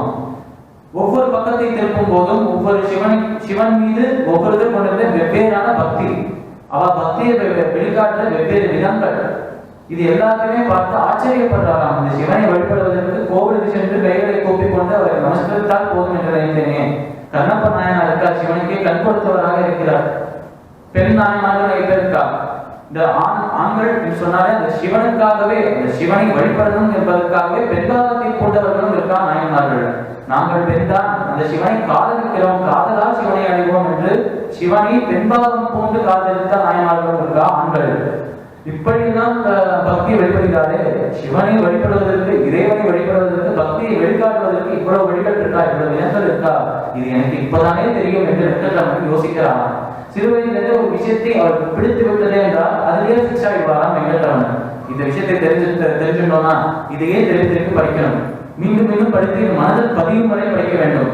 எப்பொழுது தூக்கத்தில் எழுப்பி கேட்டால் கூட இந்த ஒரு சரித்திரங்கள் நமக்கு சொல்வதற்கு மனப்பாடமாக தெரிஞ்சிருக்கணும் என்று மீண்டும் மீண்டும் அந்த பெரிய புராணத்தை படித்துக் கொண்டே இருப்பாராம் அவர். இதை பார்த்து சித்தப்பாவே ஆச்சரியப்படுறாங்க. நான் அதை வாங்கி வச்சிருக்கேன் தவிர நானே கூட அவ்வளவு படிக்கல, இவனேமோ தினமும் அதை படித்துக் கொண்டிருக்கிறானே, தினமும் அதை ஒரு நித்திய கர்மாவாகவே செஞ்சுட்டு இருக்கான் இவன் நிச்சயமாக இன்னை போல பெரிய சிவபக்தனாக வருவான், சிவன் அடியாராக வருவான் என்று சித்தப்பா யோசிக்கிறான். இது ஒரு பக்கம். வெங்கட்ரமணன் பெரிய புராணத்தை படித்துக் கொண்டிருக்கிறார். பெரிய புராணத்தை எப்பெல்லாம் படிக்கிறாரோ தனியாக ஒரு அறைக்குள்ள சென்றுள்ளார். சென்று அங்கு ஒரு விளக்கை வைத்துக்கொண்டு அந்த விளக்குறையில படிக்க ஆரம்பிப்பார். இரவு நேரங்களிலும் இருந்து படிப்பார், பகல் நேரங்களில் வெளிச்சம் வரும் அதையும் படிப்பார். அதனால் அந்த ஒரு பெரிய புராணத்தை வாசித்துக் கொண்டே அவர் இருக்கும்போது தன்னை மறந்து உலகை மறந்து அந்த ஒரு புத்தகம், அது ஒரு புத்தகம், புத்தகத்தில் எழுத்துக்கள் இருக்கு, புத்தகத்தில் பல பக்கங்கள் இருக்கு, புத்தகத்தின் அந்த பக்கங்களின் நிறம் வெள்ளை, அதில் இருக்கும் அந்த மெய்யின நிறம் கருப்பு, இப்படி எந்த ஒரு வேறுபாடும் இல்லாம அந்த கதைக்குள்ளேயே மொழி போயிடுவாராம் அவர். நம்ம படிக்கும் போது இந்த வார்த்தைகளாக நமக்கு தெரியும், இவர் இங்க இருக்கிறார், இதை செய்தார் என்று பார்த்தால் அப்பொழுதுதான் நம்ம மனதுக்குள்ள அந்த சித்திரம் ஓரளவுக்கு தான் வருவது. வார்த்தைகளாக தான் பெரும்பாலும் நம்ம மனதில் பதியும். ஆனா வெங்கட்ரமணனுக்கும் சிறு வயதிலிருந்து படிப்பது இஷ்டமே இல்லை. நமக்கு எல்லாம் படிக்கிறதுக்கு அப்படின்னா சொல்லி தந்திருக்கா நம்ம வயதிலிருந்து. ஆனா வெங்கட்ரமணனும் தானாகவே படிக்க கற்றுல, தமிழிலும் சரி, பிறகு ஆங்கிலத்திலும் கொஞ்சம் கொஞ்சமாக புலமை பெற்றவராக மாற ஆரம்பித்தார். இப்படி தமிழ் பெரிய புராணத்தை படித்துக் கொண்டே இருக்கும்போது அந்த சித்திரங்கள் மனதுக்குள்ள வந்துட்டே இருக்குமா நம்மளோட இந்த வெங்கட்ரமணனுக்கு. சித்திரங்கள் வரும்போது ஒவ்வொரு நாயன்மாரும் தனக்கு முன்னாடி வருவாராம். தனக்கு முன்னாடி சிவபெருமான் இருப்பார், நாயன்மார் இருப்பார். நாயன்மார் எப்படி அந்த சிவபெருமானுக்கு அந்த ஒரு தொண்டை செய்கிறார், எப்படியா பக்தியை வெளிக்காட்டுகிறார் என்று தன் மனதுக்குள்ள நினைப்பாராம். கொஞ்ச நேரம் அந்த நாயன்மாரின் சரித்திரத்தை மீண்டும் மீண்டும் படிக்க அந்த நாயன்மாராகவே மாறிவிடுவாராம் நம்மளோட வெங்கட்ரமணன். நான் தான் கண்ணப்பா நாயனார், சிவனுக்கு கண் கொடுக்க போகிறேன் என்று கண்ணியை கொடுக்கும்படியாக அவர் அந்த ஒரு நாடகம் மாதிரி நடத்துவாராம் அவர். இதை கண்டு சரி, இவனுக்கு அந்த சிவன் மீது பக்தி நிச்சயமாக இருக்குது, சிவன் அடியாராக நிச்சயமாக வருவான் என்று உறுதி கொண்டு கொண்டாங்க இந்த சித்தப்பா. இப்படி நாட்கள் கழித்து கொண்டே இருக்கும்போது கொஞ்சம் கொஞ்சமாக 5 வருடங்கள் கழிந்து போகிறது. 11 வயதில் இருக்கும் வெங்கட்ரமணன் இப்போ 14 வயதாக மாறிட்டான். இப்பொழுதும் படிப்பில் அவ்வளவு ஆர்வம் இல்லை என்றாலும் நாகசுவாமி மீண்டும் மீண்டும் சொல்லியிருக்காரு. சித்தப்பாவும் சொல்லியிருக்கா, அம்மாவும் சொல்லியிருக்கா. அண்ணா என்பவர் தந்தையின் ஸ்தானத்தில் இருப்பவர், அவர் சொல்ற அந்த பேச்சை மீறக்கூடாது. அவர் எப்பொழுதும் உன்னுடைய நல்லதற்காக, உன்னுடைய நன்மைக்காக தான் சொல்வார் என்று சொல்லி வளர்த்திருக்காங்க. ஆனால் வெங்கட்ரமணனும் அண்ணா சொல்றார் என்பதற்காக படிக்கிறார். ஆனால் அவருக்கு இஷ்டப்படி படிக்கல, இஷ்டப்பட்டு படிக்கல. அவர் இது படித்தால்தான் எனக்கு சம்பாதிக்க முடியுமா, சம்பாதிச்சு காசை வைத்து சாப்பிடதான் முடியும் நம்மளால.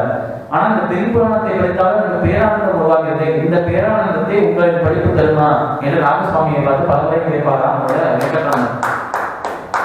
ஆனால் அப்படி அந்த ஒரு பேரானந்தத்தில் முடிவெடுப்பாராம், அனுபவித்துக் கொண்டிருப்பாராம் வெங்கட்ரமணன்.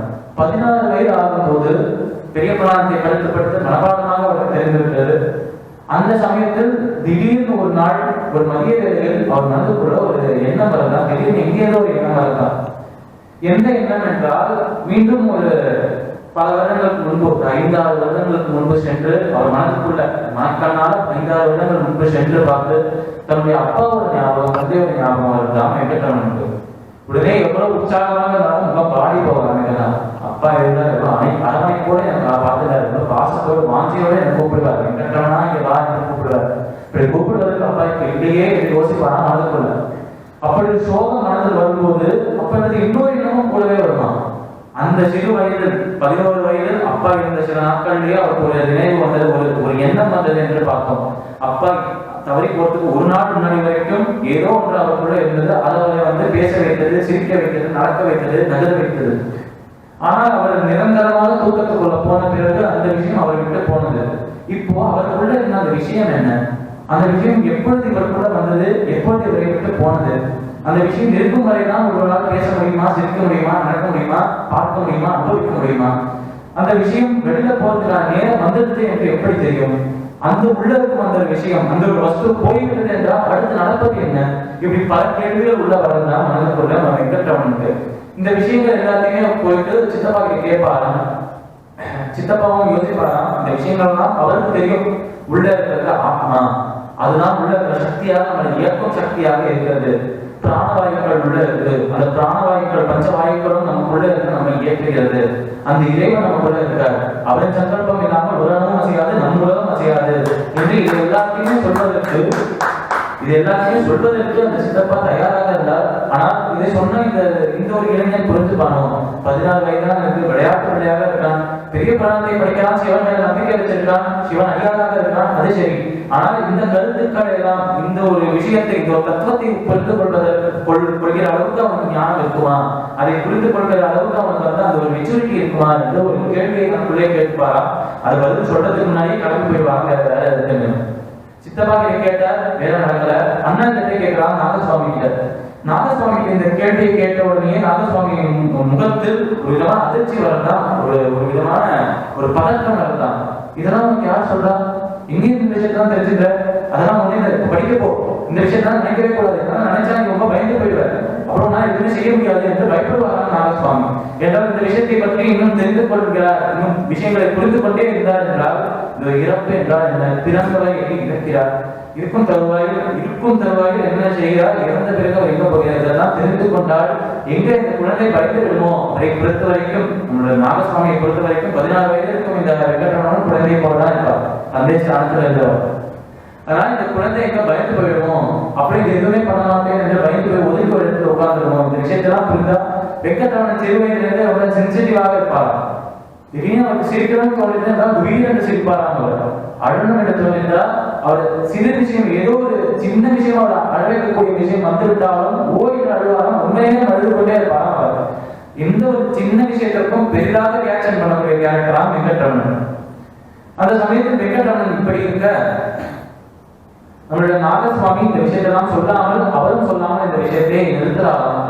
சித்தப்பா கிட்டேயும் பதில் கிடைக்கல, விடை கிடைக்கல, அண்ணா கிட்டேயும் கிடைக்கல, என்ன பண்றதுன்னு தெரியலையே என்று யோசிக்கா இருக்கிறான். மனதுக்குள்ளே நினைச்சிட்டு இருக்கான். அப்படி மனதுக்குள்ளேயே நிறுத்திக் கொண்டிருக்கும் போது பல புத்தகங்களை பார்க்கிறாராம். பல புத்தகங்களை படிக்கிற அதுல இருந்து விஷயங்களை புரிந்து கொள்கிறார். ஒரு புத்தகத்தை படிப்பது வேறு, புத்தகத்தில் இருக்கும் விஷயங்களை ஆராய்ச்சி செய்வது வேறு. இப்படி அவர் படித்த புத்தகங்கள் அனைத்தையுமே ஆராய்ச்சி செய்கிறாராம் வெங்கட்ரமணன். போக போக பல ஞானிகள் பல சாதுக்களிடம் பேசுறாராம், பேச்சுவார்த்தை நடத்துறாராம். அப்பொழுதுதான் வெங்கட்ரமணனுக்கு கொஞ்சம் கொஞ்சமாக விஷயங்கள் புரிய வரலாம். ஓஹோ, உள்ளுக்குள்ள இருந்து நம்ம இயக்கும் சக்தியாக இருப்பது ஆத்மா, அழியக்கூடிய உடலில் அழியாத ஆத்மா இருக்கு என்று கண்ணபிரானே பகவத்கீதை சொல்லியிருக்கார். அப்படி அழியாமல் இருக்கும் இந்த ஆத்மா அந்த இறைவனின் சங்கல்பம் இல்லாமல் இயங்காது. நம்ம உடலை இயக்குவதற்கு ஆத்மா தேவை. ஆத்மா இயங்க வேண்டும் என்றால் இறைவனின் அருள் தேவை, சங்கல்பம் தேவை. அப்பொழுதுதான் இன்னொரு விஷயத்தை புரிந்து கொள்கிறாராம். இப்படி அழியாமல் இருக்கும் இந்த ஆத்மா அழியாமல் இருக்கும் இறைவனின் ஒரு சொரூபமாக தான் இருக்கு. இந்த ஆத்மாவும் அந்த இறைவனும் ஒன்றுதான். அப்படி நாமும் அந்த இறைவனும் ஒன்றுதான் என்று உணர்ந்து கொண்டவர் அவர்தான் உண்மையான ஞானி. அனைத்தையுமே சமமாக பார்த்து அனைத்திலும் அந்த இறைவனை காண்கிறவர் அவர்தான் ஒரு உண்மையான ஞானி என்று அழைக்கக்கூடிய தகுதியுடையவராக மாறுகிறார் என்று பகவத்கீதையிலிருந்தும் சாஸ்திரங்களிலிருந்தும் வேதங்களிலிருந்தும் பல மகான்கள் பேசுவதை கேட்டுக்கொண்டு அதிலிருந்தே தனக்கு உண்டான ஞானத்தை சேர்த்துக் கொள்கிறாராம் நம்மளோட வெங்கட்ரமணன். அவர் படித்து சேர்த்த ஞானத்தை விட சரணத்திலிருந்து சேர்த்த ஞானம் தான் அதிகம். அவர் கேட்டு கேட்டு அந்த கேட்கிற விஷயங்களை மனதில் வைத்துக் கொண்டு செல்வத்தில் செல்வம் செல்வம் அச்செல்வம் செல்வத்திற்குள் நாம் தலை என்று சொன்னார் திருவள்ளுவர். ஆனால் அந்த செல்வத்தை வைத்தே அந்த அந்த சவனத்தை வைத்தே தன்னுடைய ஞானத்தை வளர்த்துக் கொண்டாராம் நம்மளோட வெங்கட்ரமணன். இப்படி வளர்த்து கொண்டே இருக்கும் போது 16 வயதுடைய அந்த இளைஞன் அப்பொழுதுதான் அவர் வாழ்க்கையே மாற்ற போற ஒரு சம்பவம். இந்த சரித்திரத்தில் ஒரு முக்கியமான திருப்பமும் வரலாம். மனதுக்குள்ள அந்த ஒரு விஷயம் அவரை உறுத்தி கொண்டே இருக்கு. இந்த ஆத்மா என்று சொல்றா, இறப்பு என்றால் எப்படி இருக்கும் என்று சொல்றா, அப்படி இருக்கும் என்று சொல்றா. சில பேர் சில விஷயங்கள் சில சாஸ்திரங்கள் எப்படி சொல்றது என்று சில பேர் சொல்றா. சில பேரின் கருத்து இப்படி இருக்கு, பல பேரின் கருத்து எப்படி இருக்கு என்று பலவிதமான கருத்துக்கள் இருக்கு. ஒரு உயிர் என்பது உடலை விட்டு பிரிந்து விட்டால் என்ன செய்கிறது என்பதற்கு பல கருத்துக்கள் இருக்கு. இளைஞனாக இருக்கும் இந்த ஒரு வெங்கட்ரமணனுக்கு இதில் எதை ஏற்றுக்கொள்வது, இது இதற்கு முரண்பாடாக இருக்கு, கான்ட்ராக்டியாக இருக்கு. அப்பொழுது இந்த இறந்து போனால் உயிர் உடலை விட்டு பிரிந்து போனால் எப்படி இருக்கும் என்பதை ஒருவர் உணர்ந்தால் மட்டுமே அது தெரியும் என்று ஒரு எண்ணம் வரலாம் வெங்கட்ரமணனுக்கு. 16 வயதுடைய இளைஞன் அவர் மனதுக்குள்ள இருக்கும் இந்த மனதுக்குள்ள இருக்கும் இந்த ஒரு குழப்பத்தை தீர்த்து கொள்வதற்கு இந்த ஒரு இறப்பிலிருந்து என்ன கிடைக்கிறது, இறந்த பிறகு ஆன்மா எங்க போறது, உடலை விட்டு உயிர் எங்க போறது என்று தெரிந்து கொள்ளணும் என்றால் அதன் நபர் இறக்கும் போதுதான் அதை அனுபவிக்க முடியும் என்று யோசிக்கலாம் அந்த வெங்கட்ரமணன். யோசிக்கும் போது சரி, இப்போ நம்ம யாராவது இறந்து போகும்போது உயிர் உடலை விட்டு போக அந்த சமயத்தில் பார்த்தோம் என்றால் நம்மளால் அதை புரிந்து கொள்ள முடியாது. இப்போ நம்ம அதை உணர்ந்தோம், அதை அனுபவிக்கணும் என்றால் என் உயிர் என் உடலை விட்டு போனால் மட்டுமே அதை சாத்தியமாகும் என்று யோசிக்கிறான் வெங்கட்ரமணன். 16 வயதுடைய இளைஞன் எவ்வளவு பெரிய விஷயம் அவருக்குள்ள நடக்கும் அந்த தேடலின் ஆரம்பமே இதுதான் என்று சொல்ற இந்த சரித்திரத்தில். தனக்குள்ள இருக்கும் அந்த ஆத்மாவை அறிந்து கொள்வதற்கு, தனக்குள்ள இருக்கும் இறைவனை உணர்ந்து கொள்வதற்கான முதல் படியாக இருப்பது இந்த ஒரு தருணம், இந்த ஒரு கட்டம், இந்த ஒரு முடிவே செய்திருக்கிறாராம். என் உயிர் என் உடலை விட்டு பிரித்து போனால் மட்டுமே அந்த இறைவனை சென்று அடையும், அந்த பாதையை காண முடியும். உடலை விட்டு உயிர் பிரித்து போனால் எங்க செல்கிறது, எது வழியாக செல்கிறது, எப்படி செல்கிறது, எது மூலமாக செல்கிறது என்று இந்த கேள்விகளுக்கெல்லாம் விடை தெரியும் என்றால் என் உடலை விட்டு என் உயிர் பிரிந்து போவதை நான் அனுபவிக்க வேண்டும் என்று யோசிக்கிறான் வெங்கட்ரமணன். அது சாத்தியமான விஷயமா என்று கேட்டால் உண்மையில் அது நடக்கக்கூடிய ஒரு விஷயம். ஆனால் அது நடப்பதற்கு அந்த ஒரு விஷயம் நமக்கு நடக்கணும் என்றால் அதற்கு பூர்வத்திலிருந்து பல புண்ணியங்கள் செய்திருக்க வேண்டும். அந்த ஒரு அனுபவத்தை செய்து இந்த உடலை விட்டு உயிர் சென்று அந்த இறைவனோடு உரையாடுவதை, அவருடன் சேர்ந்து கலப்பதை, அவரை அனுபவிப்பதை நாம் உணர வேண்டும் என்றால் ராமகிருஷ்ண பரமஹம்சரின் சரித்திரத்தில் நேற்று பார்த்தோம், பாவ சமாதி என்று ஒன்றை பார்த்தோம். நினைத்த மாற்றத்தில் அந்த இறைவனோட உரையாட காளியோட அன்னை காளியோட உரையாட சக்தி உடையவராக இருந்தார் ராமகிருஷ்ணன். அது ஏன் நடந்தது, எப்படி நடந்தது, உலக பந்தங்கள் அனைத்தையுமே விட்டுட்டார். அண்ணா அம்மா யாருமே கிடையாது, அனைத்துமே காலிதான் என்று இருந்தார். சர்வஸ்வமும் காலிதான் என்று இருந்தார். அனைத்துமே காலிதானே செய்து முடித்தார். பேசுவதாக இருக்கட்டும், காலைக்கு உணவை ஊட்டிவிட்டு அதன் மிச்சம் இருக்கும் அந்த ஒரு உணவை தான், அந்த பிரசாதத்தை தான் இவர் உட்கொள்வார். சில பொழுது அந்த காளியை அனைத்து உணவையும் உண்டு விடுவார். நம்ம ராமகிருஷ்ணனுக்கு தடைய மாட்டார் என்று பார்த்தோம். அது விளையாட்டுத்தனமாக காளி தன் பிள்ளையோட விளையாடுறது என்று நேர்த்தி அனுபவித்தோம். அந்த மாதிரி பல விஷயங்கள் காளி மட்டும்தான் அனைத்துமே என்று இருந்தார் ராமகிருஷ்ணர். அந்த சமயத்தில் தான் அவருக்கு பாவ சமாதி என்கிற அந்த ஒரு நிலை அவருக்கு கிட்டியது. நிர்விகல்ப சமாதி என்ற உச்சகட்ட நிலையம் கிட்டியது என்று நேற்றைய நம்ம அனுபவித்தோம். அந்த சரித்திரத்தை அந்த ஒரு பிள்ளைக்கு தருணங்களை அனுபவித்தோம். அது போலவே வெங்கட்ரமணனுக்கு மனதுக்குள்ள ஒரு ஏக்கம் வரதான். இந்த உடலை விட்டு இந்த உயிர் பிரிந்தால் மட்டுமே, இந்த உடலை விட்டு இந்த உயிர் போனால் மட்டுமே இது எங்க செல்கிறது, எப்படி செல்கிறது என்று அனுபவிக்க முடியும். அந்த அனுபவத்திற்காக, அந்த ஒரு எக்ஸ்பீரியன்ஸுக்காக இந்த உடலை விட்டு இந்த உயிர் போனால் அது தவறே இல்லை என்று முடிவே செஞ்சுட்டாங்க நம்மளோட வெங்கட்ரமணன். 16 வயது இளைஞன். உலக அந்த இன்பங்கள் போகங்கள் எதுவுமே அனுபவிக்கலை. விளையாட்டு மட்டும்தான் செஞ்சிருக்காரு. வேறு எதுவுமே அவர் செய்யவில்லை. வேறு எதுவுமே அவர் ஈடுபடவே இல்லை. விளையாட்டிலே தான் இருந்தால் படிக்க கூட இல்லை. செல்வம் என்பதை பார்க்க கூட இல்லை. அண்ணா சம்பாதிக்கிறது, அப்பா சம்பாதிக்கிறது தான் குடும்பத்தை நடத்துறதுக்கு. உலகத்தில் எந்த ஒரு இன்பத்தையும் அனுபவிக்காத வெங்கட்ரமணன் நான் இந்த இறந்து போறேன் என்று சொல்றாரு. இறந்து போகாம இப்ப இன்னொரு சந்தேகம் வரலாம் மனதுக்குள்ள. உடலை விட்டு உயிர் பிரிந்து விட்டது என்றால் மீண்டும் இந்த உடலுக்குள்ள அந்த உயிர் வராது. அந்த நிலையை தான் இறப்பு மிருத்யு என்று சொல்றாங்க. சப்போஸ் உடலை விட்டு உயிர் பிரிந்து போயிடுத்து, நினைத்த மாத்திரத்தில் பிரிந்த உயிர் திருப்பி உடலுக்குள்ளே வர முடியுமா என்று இன்னொரு கேள்வி வரலாம் வெங்கட்ரமணனுக்கு. அந்த சமயத்தில் உடலை விட்டு உயிர் பிரிகிறது என்று உணர்வது பெரிய விஷயம். உடலை விட்டு உயிர் பிரிந்து எங்க போறது என்று அதை அனுபவிக்கலாம் என்று மனதுக்குள்ள ஒரு ஆசை வருது, அதை விட பெரிய விஷயம். உடலை விட்டு உயிர் பிரிந்து விட்டுனால் நினைத்த மாற்றத்தில் திருப்பியும் அதை உடலுக்குள்ள இழுத்துக்கொண்டு அனுபவிப்பது அந்த இறைவனை அனுபவித்தது என்று அதை விட மேலான விஷயம், அதற்கு சமானமாக எதுவுமே இல்லை. அந்த ஒரு சமாதி நிலையை அடைய வேண்டும் என்று ஆசைப்படுகிறார் வெங்கட்ரமணன். அந்த சமயத்தில் என்ன செய்கிறார், அந்த சித்தப்பா ஆற்றில் நம்ம வெங்கட்ரமனுக்கே தனி ஒரு அறை, ஸ்பெஷலாக ஒரு ரூம் இருந்தலாம். அந்த அறைக்கு செல்கிறார். அறைக்கு சென்று அவர் கதவை மூடுகிறார், சாத்துகிறார். சாத்திட்டு அந்த கதவுக்கு லாக் போடுறார், தாழ்த்து விடுகிறார். யாருமே உலகம் டிஸ்டர்ப் பண்றது. ஜன்னல்கள் அனைத்துமே மூடிவிட்டார். வெறும் ஒரு விளக்கொலி இருக்கு. அந்த விளக்கொலியில் நம்ம வெங்கட்ரமணன் உட்கார்ந்து கொண்டு யோசிக்கிறார். உட்கார்கிறோம், உட்கார்ந்துட்டு நம்ம தியானம் செஞ்சா இதே ஒரு வருமோ என்று படுத்துக் கொள்கிறாரா நம்மளோட வெங்கட்ரமணன். படுத்த மாத்திரத்தில் நமக்காக தூக்கம் வரும். நன்றாக ஒரு மத்தியான வேலையில் நல்லா சாப்பிட்டிருப்பார், நல்ல தூக்கம் வந்திருக்கும். ஒரு தூக்கம் என்ன மனதுக்குள்ள வாட்டிக்கொண்டே இருக்காங்க. அந்த சமாதி நிலையை அடைய வேண்டும், அதை அனுபவிக்க வேண்டும், அதை அனுபவிக்க வேண்டும், அந்த அனுபவம் மட்டுமே போதும் என்று மனதுக்குள்ள அந்த எண்ணமே ஓடிட்டு இருக்காங்க. அப்பா உங்களுடைய அனுகிரகம் இருந்தால் மட்டுமே எனக்கு சாத்தியமாகும் என்று யோசிக்கிறாராம் வெங்கட்ரமணன்.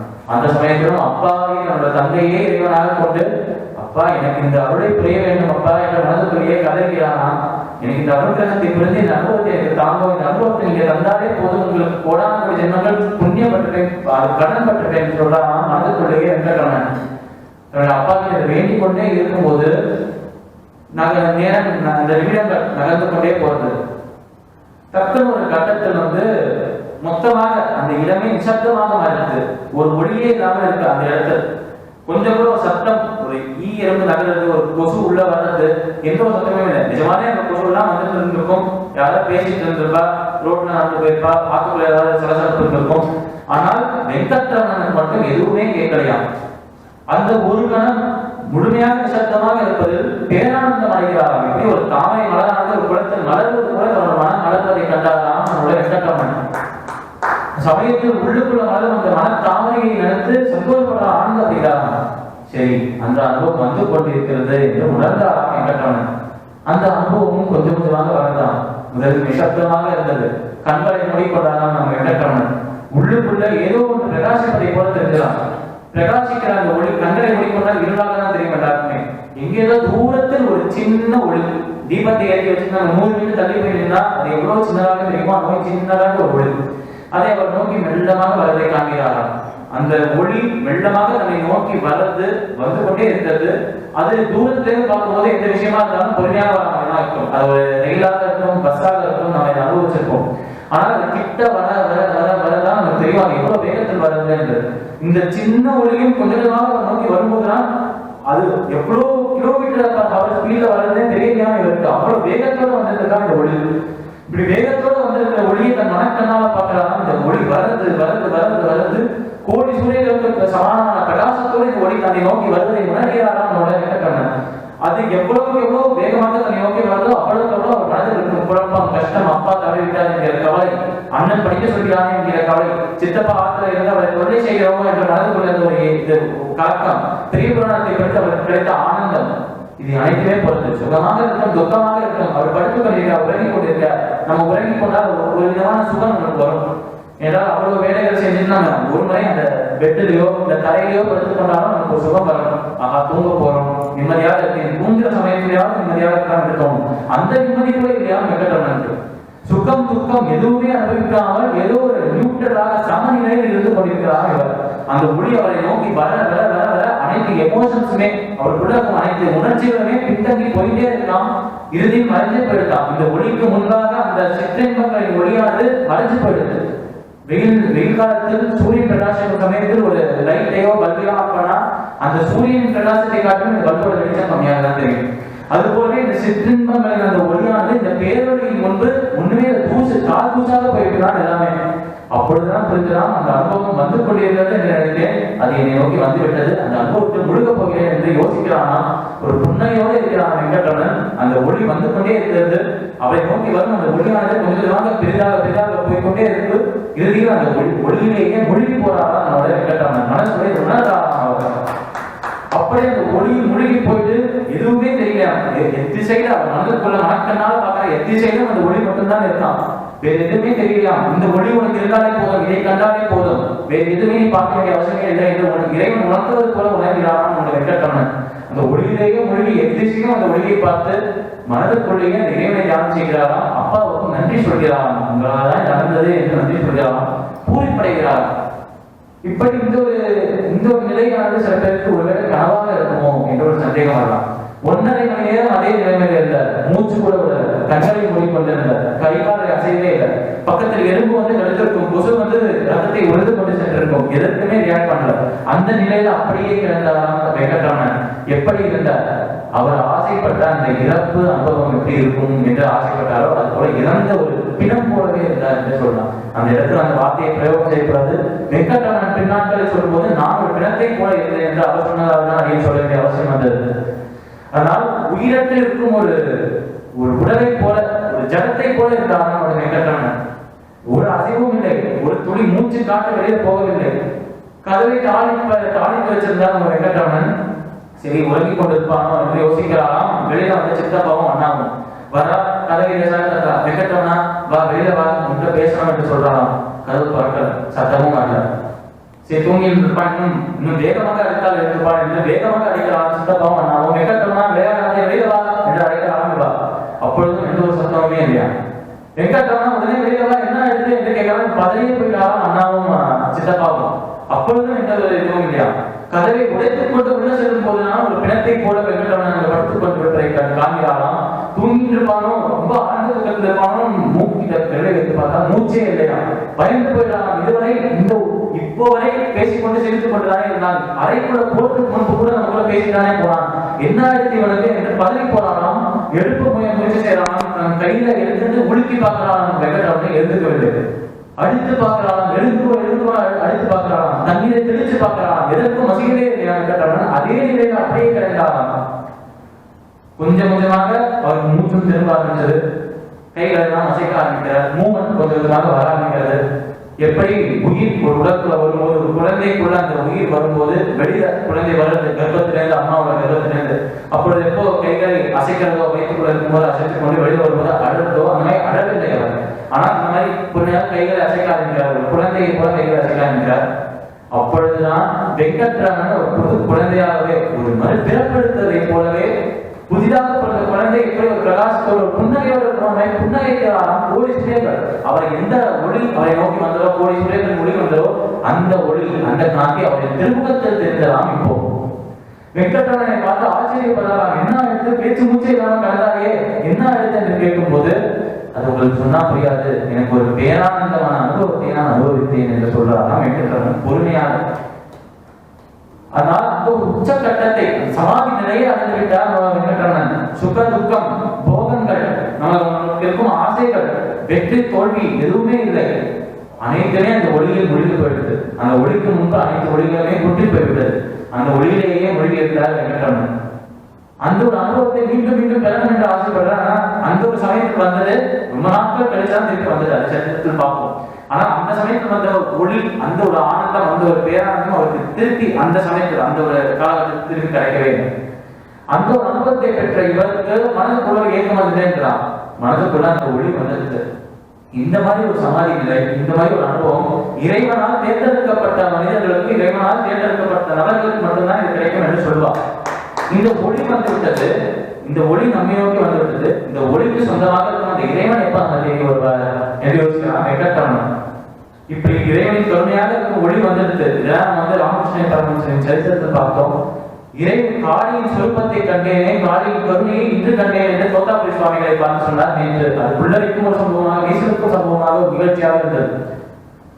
அதனால் ராமகிருஷ்ண பரமஹம்சர் கருணையை கண்டாலும் இறைவனின் கருணையை கண்டுவிட்டார் வெங்கட்ரமணன். இப்ப இறைவனை எப்போ காண போகிறோம் என்று போய் இன்னொரு கேள்வி வரலாம். கேள்வியாக வரலாம். அவர் எப்படி இருப்பார்? அவர் சொரூபம் இருக்கும். சிவாலயங்களில் லிங்க வடிவில் இருக்காரு, அந்த லிங்க வடிவில் தான் இருப்பார். இது அவருக்கும் நம்மை போன்ற மாணவர்களின் சொரூபம் இருக்குமா? இவா எல்லாருமே இந்த மகான்கள் இவா எல்லாருமே அவர் கண்டிருக்கார் என்று சொல்றாரு. கண்டது போலவே பேசுறாரு. நிஜமானே இவா பார்த்திருப்பாளா? நம்ம அதை பத்தி எதுவுமே பேச வேண்டாம். நம்ம அவர் கண்டால் மட்டுமே போதும். அவரை பற்றி பேசணுமா இல்லையா என்பது அவரின் சங்கல்பம்.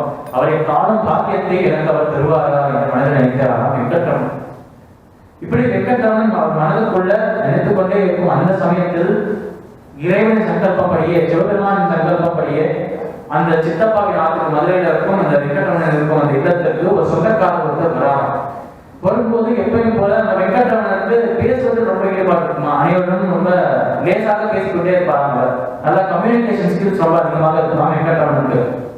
புதிதாக யாரை பார்த்தாலும் அவரை ஒரு நண்பனாகவே பார்த்து நட்புறவை ஆரம்பிப்பார் அவர். அது போக போக மரியாதையாக மாறும். நல்ல சம்பந்தம் வரும்.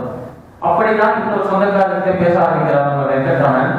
பேசிக்கொண்டே இருக்கும்போது திடீர்னு அவர் மனதுக்குள்ள எண்ணம் வரலாம். அது எங்கேருந்து வந்தது, எதற்காக வந்ததுன்னு தெரியலாம். இவரை பார்த்து ஒரு கேள்வியை கேட்கிறோம் என்று மனதுக்குள்ள எண்ணம் வரலாம். அப்பொழுது அந்த வெங்கட்ரமணன் அந்த ஒரு 14 வயது இளைஞன் அந்த ஒரு நபரை பார்த்து, சொந்தக்காரியை பார்த்து கேட்கிறாராம், ஆமா நீங்க எங்கிருந்து வர என்று கேட்கிறாராம் இவர். இதுதான் கதையின் முதல் கட்டம். வெங்கட்ரமணன் அந்த பேரொழியை அனுபவிப்பது, அந்த அனுபவத்தை, அந்த மரண அனுபவம் என்று அவர் பின்னாட்களை சொல்வது, அதை அனுபவிப்பது, உடலிலிருந்து உயிர் பிறந்த பிறகு எங்க போகிறது என்று அவர் அனுபவிக்க நினைச்சார். அந்த அனுபவம் முதல் கட்டம். இரண்டாவது கட்டம் இந்த ஒரு நிகழ்ச்சி. அப்போ வெங்கட்ரமணன் கேட்கிறாராம் இந்த ஒரு நபரை, சொந்தக்காரனை பார்த்து, நீங்க எங்கிருந்து வர என்று கேட்கும்போது சொல்றா, நான் திருவண்ணாமலையிலிருந்து வருகிறேன் என்று சொல்றாராம் இந்த நபர். இந்த திருவண்ணாமலை என்கிற பெயரை கேட்ட உடனே மனதுக்குள்ள என்ன வரலாம், ஒரு விதமான அதிர்வு வரலாம் வெங்கட்ரமனுக்கு. பேரு இங்கே கேட்ட மாதிரி இருக்கு, இந்த இடத்துக்கு போகணும் என்ற ஆசையாக இருக்கு, இந்த இடம் எங்க இருக்கும் என்றெல்லாம் மனதுக்குள்ள கேள்வி வர, திருவண்ணாமலையா அது எங்க இருக்கு என்று கேட்கிறார் ரமணர். அருணாச்சலம் தெரியும்ல, அருணாச்சலம் சிவபெருமானே நின்றாரே அருணாச்சலத்தில் தீபமாக, அந்த அருணாச்சலம் அந்த திருவண்ணாமலையில் இருக்கிறான், நான் வருகிறேன் என்று சொல்கிறார் இந்த நபர். இதை கேட்ட உடனே மனதுக்கு ஒரு பூரிப்படைகிறார் வெங்கட்ரமணன். அதே இடத்துல மயங்கி கீழே விழுந்துறாராம். திருவண்ணாமலை என்கிற பெயரை கேட்ட உடனே மயங்கி கீழே விழுந்துறாராம். சிறு வயதுல திருவண்ணாமலைக்கு செல்லவே இல்லையா வெங்கட்ரமணன். அந்த இடத்தை பார்த்தது கூட இல்லை, அது எப்படி இருக்கும் என்று தெரியாது. திருவண்ணாமலை என்றால் ஒரு மலை, ஒரு குன்றம், அது மலையை போலதான் இருக்கும் போல என்று நினைத்துக் கொண்டிருப்பாராம் மனிதர். ஆனால் இப்பொழுது இந்த ஒரு சம்பவத்திற்கு பிறகு, இந்த ஒரு 1.5 மணி நேரம் இந்த ஒரு பேரானந்தத்திற்கு மொழிய பிறகு, திருவண்ணாமலை என்கிற பெயரை கேட்ட உடனேயே ஒரு மயங்கி விழுந்துடுறாராம். என்ன ரியாக்ஷன் பண்றேன்னு தெரியல, மயங்கி விழுந்துடுறாராம். இவரை எழுப்பி உலுக்கி எழுப்பி தண்ணீரை தெளிச்சு பாய்ச்சி எழுப்புறாராம். இவார எழுப்பிட்டு என்ன ஆச்சு என்று கேட்கும்போது அந்த பெயரை கேட்ட உடனே மனதுக்குள்ள ஏதோ என்ன வந்தது, நான் அங்க போகணும் என்று ஆசைப்படுகிறேன் என்று சொல்ல, நாகசுவாமி சொல்றாராம், திருவண்ணாமலையான வைக்கலாம், நீ படியா படிவா அப்படின்னு சொல்றாரு நாகசுவாமி. இந்த ஒரு நிகழ்ச்சி, இந்த ஒரு பேரொழியை அவர் அனுபவிப்பது, இந்த ஒரு அனுபவத்தை அவர் பெறுவது இப்ப பார்க்கவே. அதற்கு பிறகு நாகசுவாமி ரொம்ப பதவி போயிட்டாராம். இந்த மாதிரி மீண்டும் மீண்டும் நடக்குமோ, இவனுக்கு ஏதோ ஒரு பேய் பிடிச்சிருக்கிறதோ என்று பயந்து போயிட்டாராம் நாகசுவாமி. அவருக்கு தெரியாது ரமண மகர்ஷி நம்மளோட வெங்கட்ரமணன் என்ன ஆனந்தத்தை அனுபவித்தார் என்று. பேய் பிடிச்சிருக்குமோ, ஏதோ ஆயிருக்குமோ என்று யோசிக்கிறாராம் நாகசுவாமி. பயந்து போயிட்டாராம். நீ படி, திருவண்ணாமலையால போய்க்கலாம், குடும்பத்தோட போய்க்கலாம், ஒரு நாள் போகலாம், நிச்சயமாக போகலாம், இப்பொழுது படிப்பாக என்று சொல்றாராம் நாகசுவாமி. இதை கேட்டாலும் மனதுக்குள்ள ஒரு உறுத்தல் இருந்துட்டே இருக்கான். திருவண்ணாமலை திருவண்ணாமலை திருவண்ணாமலை அருணாச்சலேஸ்வரர் அருணாச்சலம் சிவபெருமான் என்ற மனதுக்குள்ள மீண்டும் ஏதோ குரல் அவருக்குள்ள சொல்லிட்டே இருக்கான். திருவண்ணாமலேஸ்வரர் திருவண்ணாமலேஸ்வரர் அருணாச்சலேஸ்வரை தரிசி அவரின் அந்த ஒரு அவரின் அனுகிரகத்தை பெரு, அருணாச்சலத்துக்கு எப்பே கிளம்பு, இன்னும் போகாம இருக்கியா, கிளம்பு என்று மனதுக்குள்ள ஏதோ குரல் சொல்லிட்டே இருக்கான் வெங்கட்ரமனுக்கு. அப்பொழுதுதான் அந்த குரல் இங்கே கேட்ட மாதிரி இந்த குரல் நினைக்கும் போதுதான் அது பிற்காலத்தில் ரணமசியாக வெங்கட்ரமன் சொல்ற அந்த குரல் என் தந்தையின் குரல். அவர்தான் எனக்குள்ள திருவண்ணாமலேஸ்வரர் என்று சொல்லியிருக்கார். என் தந்தையின் ஆணையை நான் மீற முடியாது, அதனால் திருவண்ணாமலைக்கு இப்பதை கிளம்புகிறேன் என்று ஒரு நாள் முடிவு செய்கிறாராம் நம்மளோட வெங்கட்ரமன். இவர் அந்த மாதிரி முடிவு செய்கிறாராம் அருணாச்சலத்திற்கு திருவண்ணாமலைக்கு செல்லணும் என்று. அப்பொழுது செல்லும் போது அதை கேட்ட மாதிரியே நம்மளோட சிவபெருமான் ஏதாவது ஒரு வேலையை செய்ய வேண்டும். நம்மளோட பக்தனை தன்னை நோக்கி எடுப்பதற்காக தான் சிவபெருமான் இருக்கார். அவர் தான் இந்த ஒரு எண்ணத்தை மனதில் புகழ்ந்திருக்கார். அந்த சிவபெருமானே இந்த பக்தன் இங்கே வருவதற்கு ஒரு தருணத்தை ஒரு பாசை தர வேண்டும். அதற்காக அவர் தந்த ஒரு இதுதான், ஒரு அனுமதி தான். ஒரு நாள் நம்மளோட நாகசுவாமி நம்மளோட வெங்கட்ரமனை பார்த்து சொல்றாங்க, என்னுடைய காலேஜ் ஃபீஸ் கட்டுறதுக்காக நீங்க கொஞ்சம் போயிட்டு வரீங்க, எனக்கு கொஞ்சம் வேலை இருக்கு, என்னோட காலேஜ் ஃபீஸ் கட்டுறதுக்கு இந்த 5 ரூபாய் வச்சுக்கோ. இது நடந்தது 1800 காலங்களில். அல்ல 5 ரூபாய் என்பது எவ்வளவு பெரிய ரொக்கம் என்று உங்களுக்கே தெரியும். அதனால 5 ரூபாய் இதுல இருக்கு, பார்த்து எடுத்துட்டு போற வழியில யாராவது களவாதவா திருடாக இருப்பா, பார்த்து போ, சிவபெருமானை நாமத்தை சொல்லிட்டு போ, உனக்கு துணையாக அவரே இருப்பார் என்று சொல்றாராம் இவர். சிவபெருமானின் நாமத்தை சொல்லணுமா, இந்த பணத்தை கேட்கிறான், சிவபெருமானிடமே சொல்ல போகிறேன் என்று மனதுக்குள்ள நினைக்கிறாராம் வெங்கட்ரமன். கடத்திட்டு தான் அவருக்கு ஒரு வழி, அந்த வழியை பிறப்பித்து விட்டாராம் நம்மளுடைய சிவபெருமான். அந்த பணத்தில் 5 ரூபாய் இருந்தது. நம்மளோட வெங்கட்ரமன் பல பேர்கிட்ட சொல்றான். இது வரைக்கும் வெங்கட்ரமன் தெரிஞ்சுக்க வேண்டிய விஷயம், அந்த ஒரு திருச்சூழில இருந்து எங்கேயுமே வெளியே போனதில்லை. திருச்சூழிக்குள்ளேயே அந்த வட்டாரத்துக்குள்ளேயே தான் சுத்திட்டு இருப்பார். இங்க மதுரைக்கு வந்த பிறகும் இந்த சித்தப்பாவோட ஆத்துக்கு பக்கத்துல சுத்துவார். அப்பப்போ மதுரை மீனாட்சி அம்மனின் ஆலயத்துக்கு செல்வார். அதனால் அவர் தனியாக பிரயாணம் என்று எங்கேயுமே போனதில்லை. சிறு வயதுல இருந்து ஒரு ரயில் பயணமோ இந்த கால்நடையாக நடந்து சென்றோம் எங்கேயுமே போனதில்லை. ஆனா திருவண்ணாமலை செல்லணும் என்றால் ரயில் தான் சென்றாக வேண்டும். ஆனா இவருக்கும் வழி தெரியாது. அப்போ பல பெரியவர்கள் போய் கேட்கிறாராம், திருவண்ணாமலைக்கு எப்படி செல்றது என்று பேசிக்கொண்டிருக்கும் போது பேச்சு வாக்கிலேயே அப்படியே கேட்குவா என்று சொல்வாரு. நம்ம பேச்சு வாக்கிலேயே கேட்கிறாராம், திருவண்ணாமலைக்கு எந்த ஸ்டேஷன் போறது, எப்படி போறது, எத்தனை மணிக்கு இந்த ரயில் வரும், எத்தனை மணிக்கு இங்கே புறப்படும், எப்போது கரெக்டா இருக்கும், எவ்வளவு எடுத்துட்டு போனா கரெக்டா இருக்கும், இது எல்லாத்தையுமே கேட்டு வச்சுட்டு டீடைல்ஸ் கலெக்ட் பண்றாரு நம்மளோட வெங்கட்ரமன்.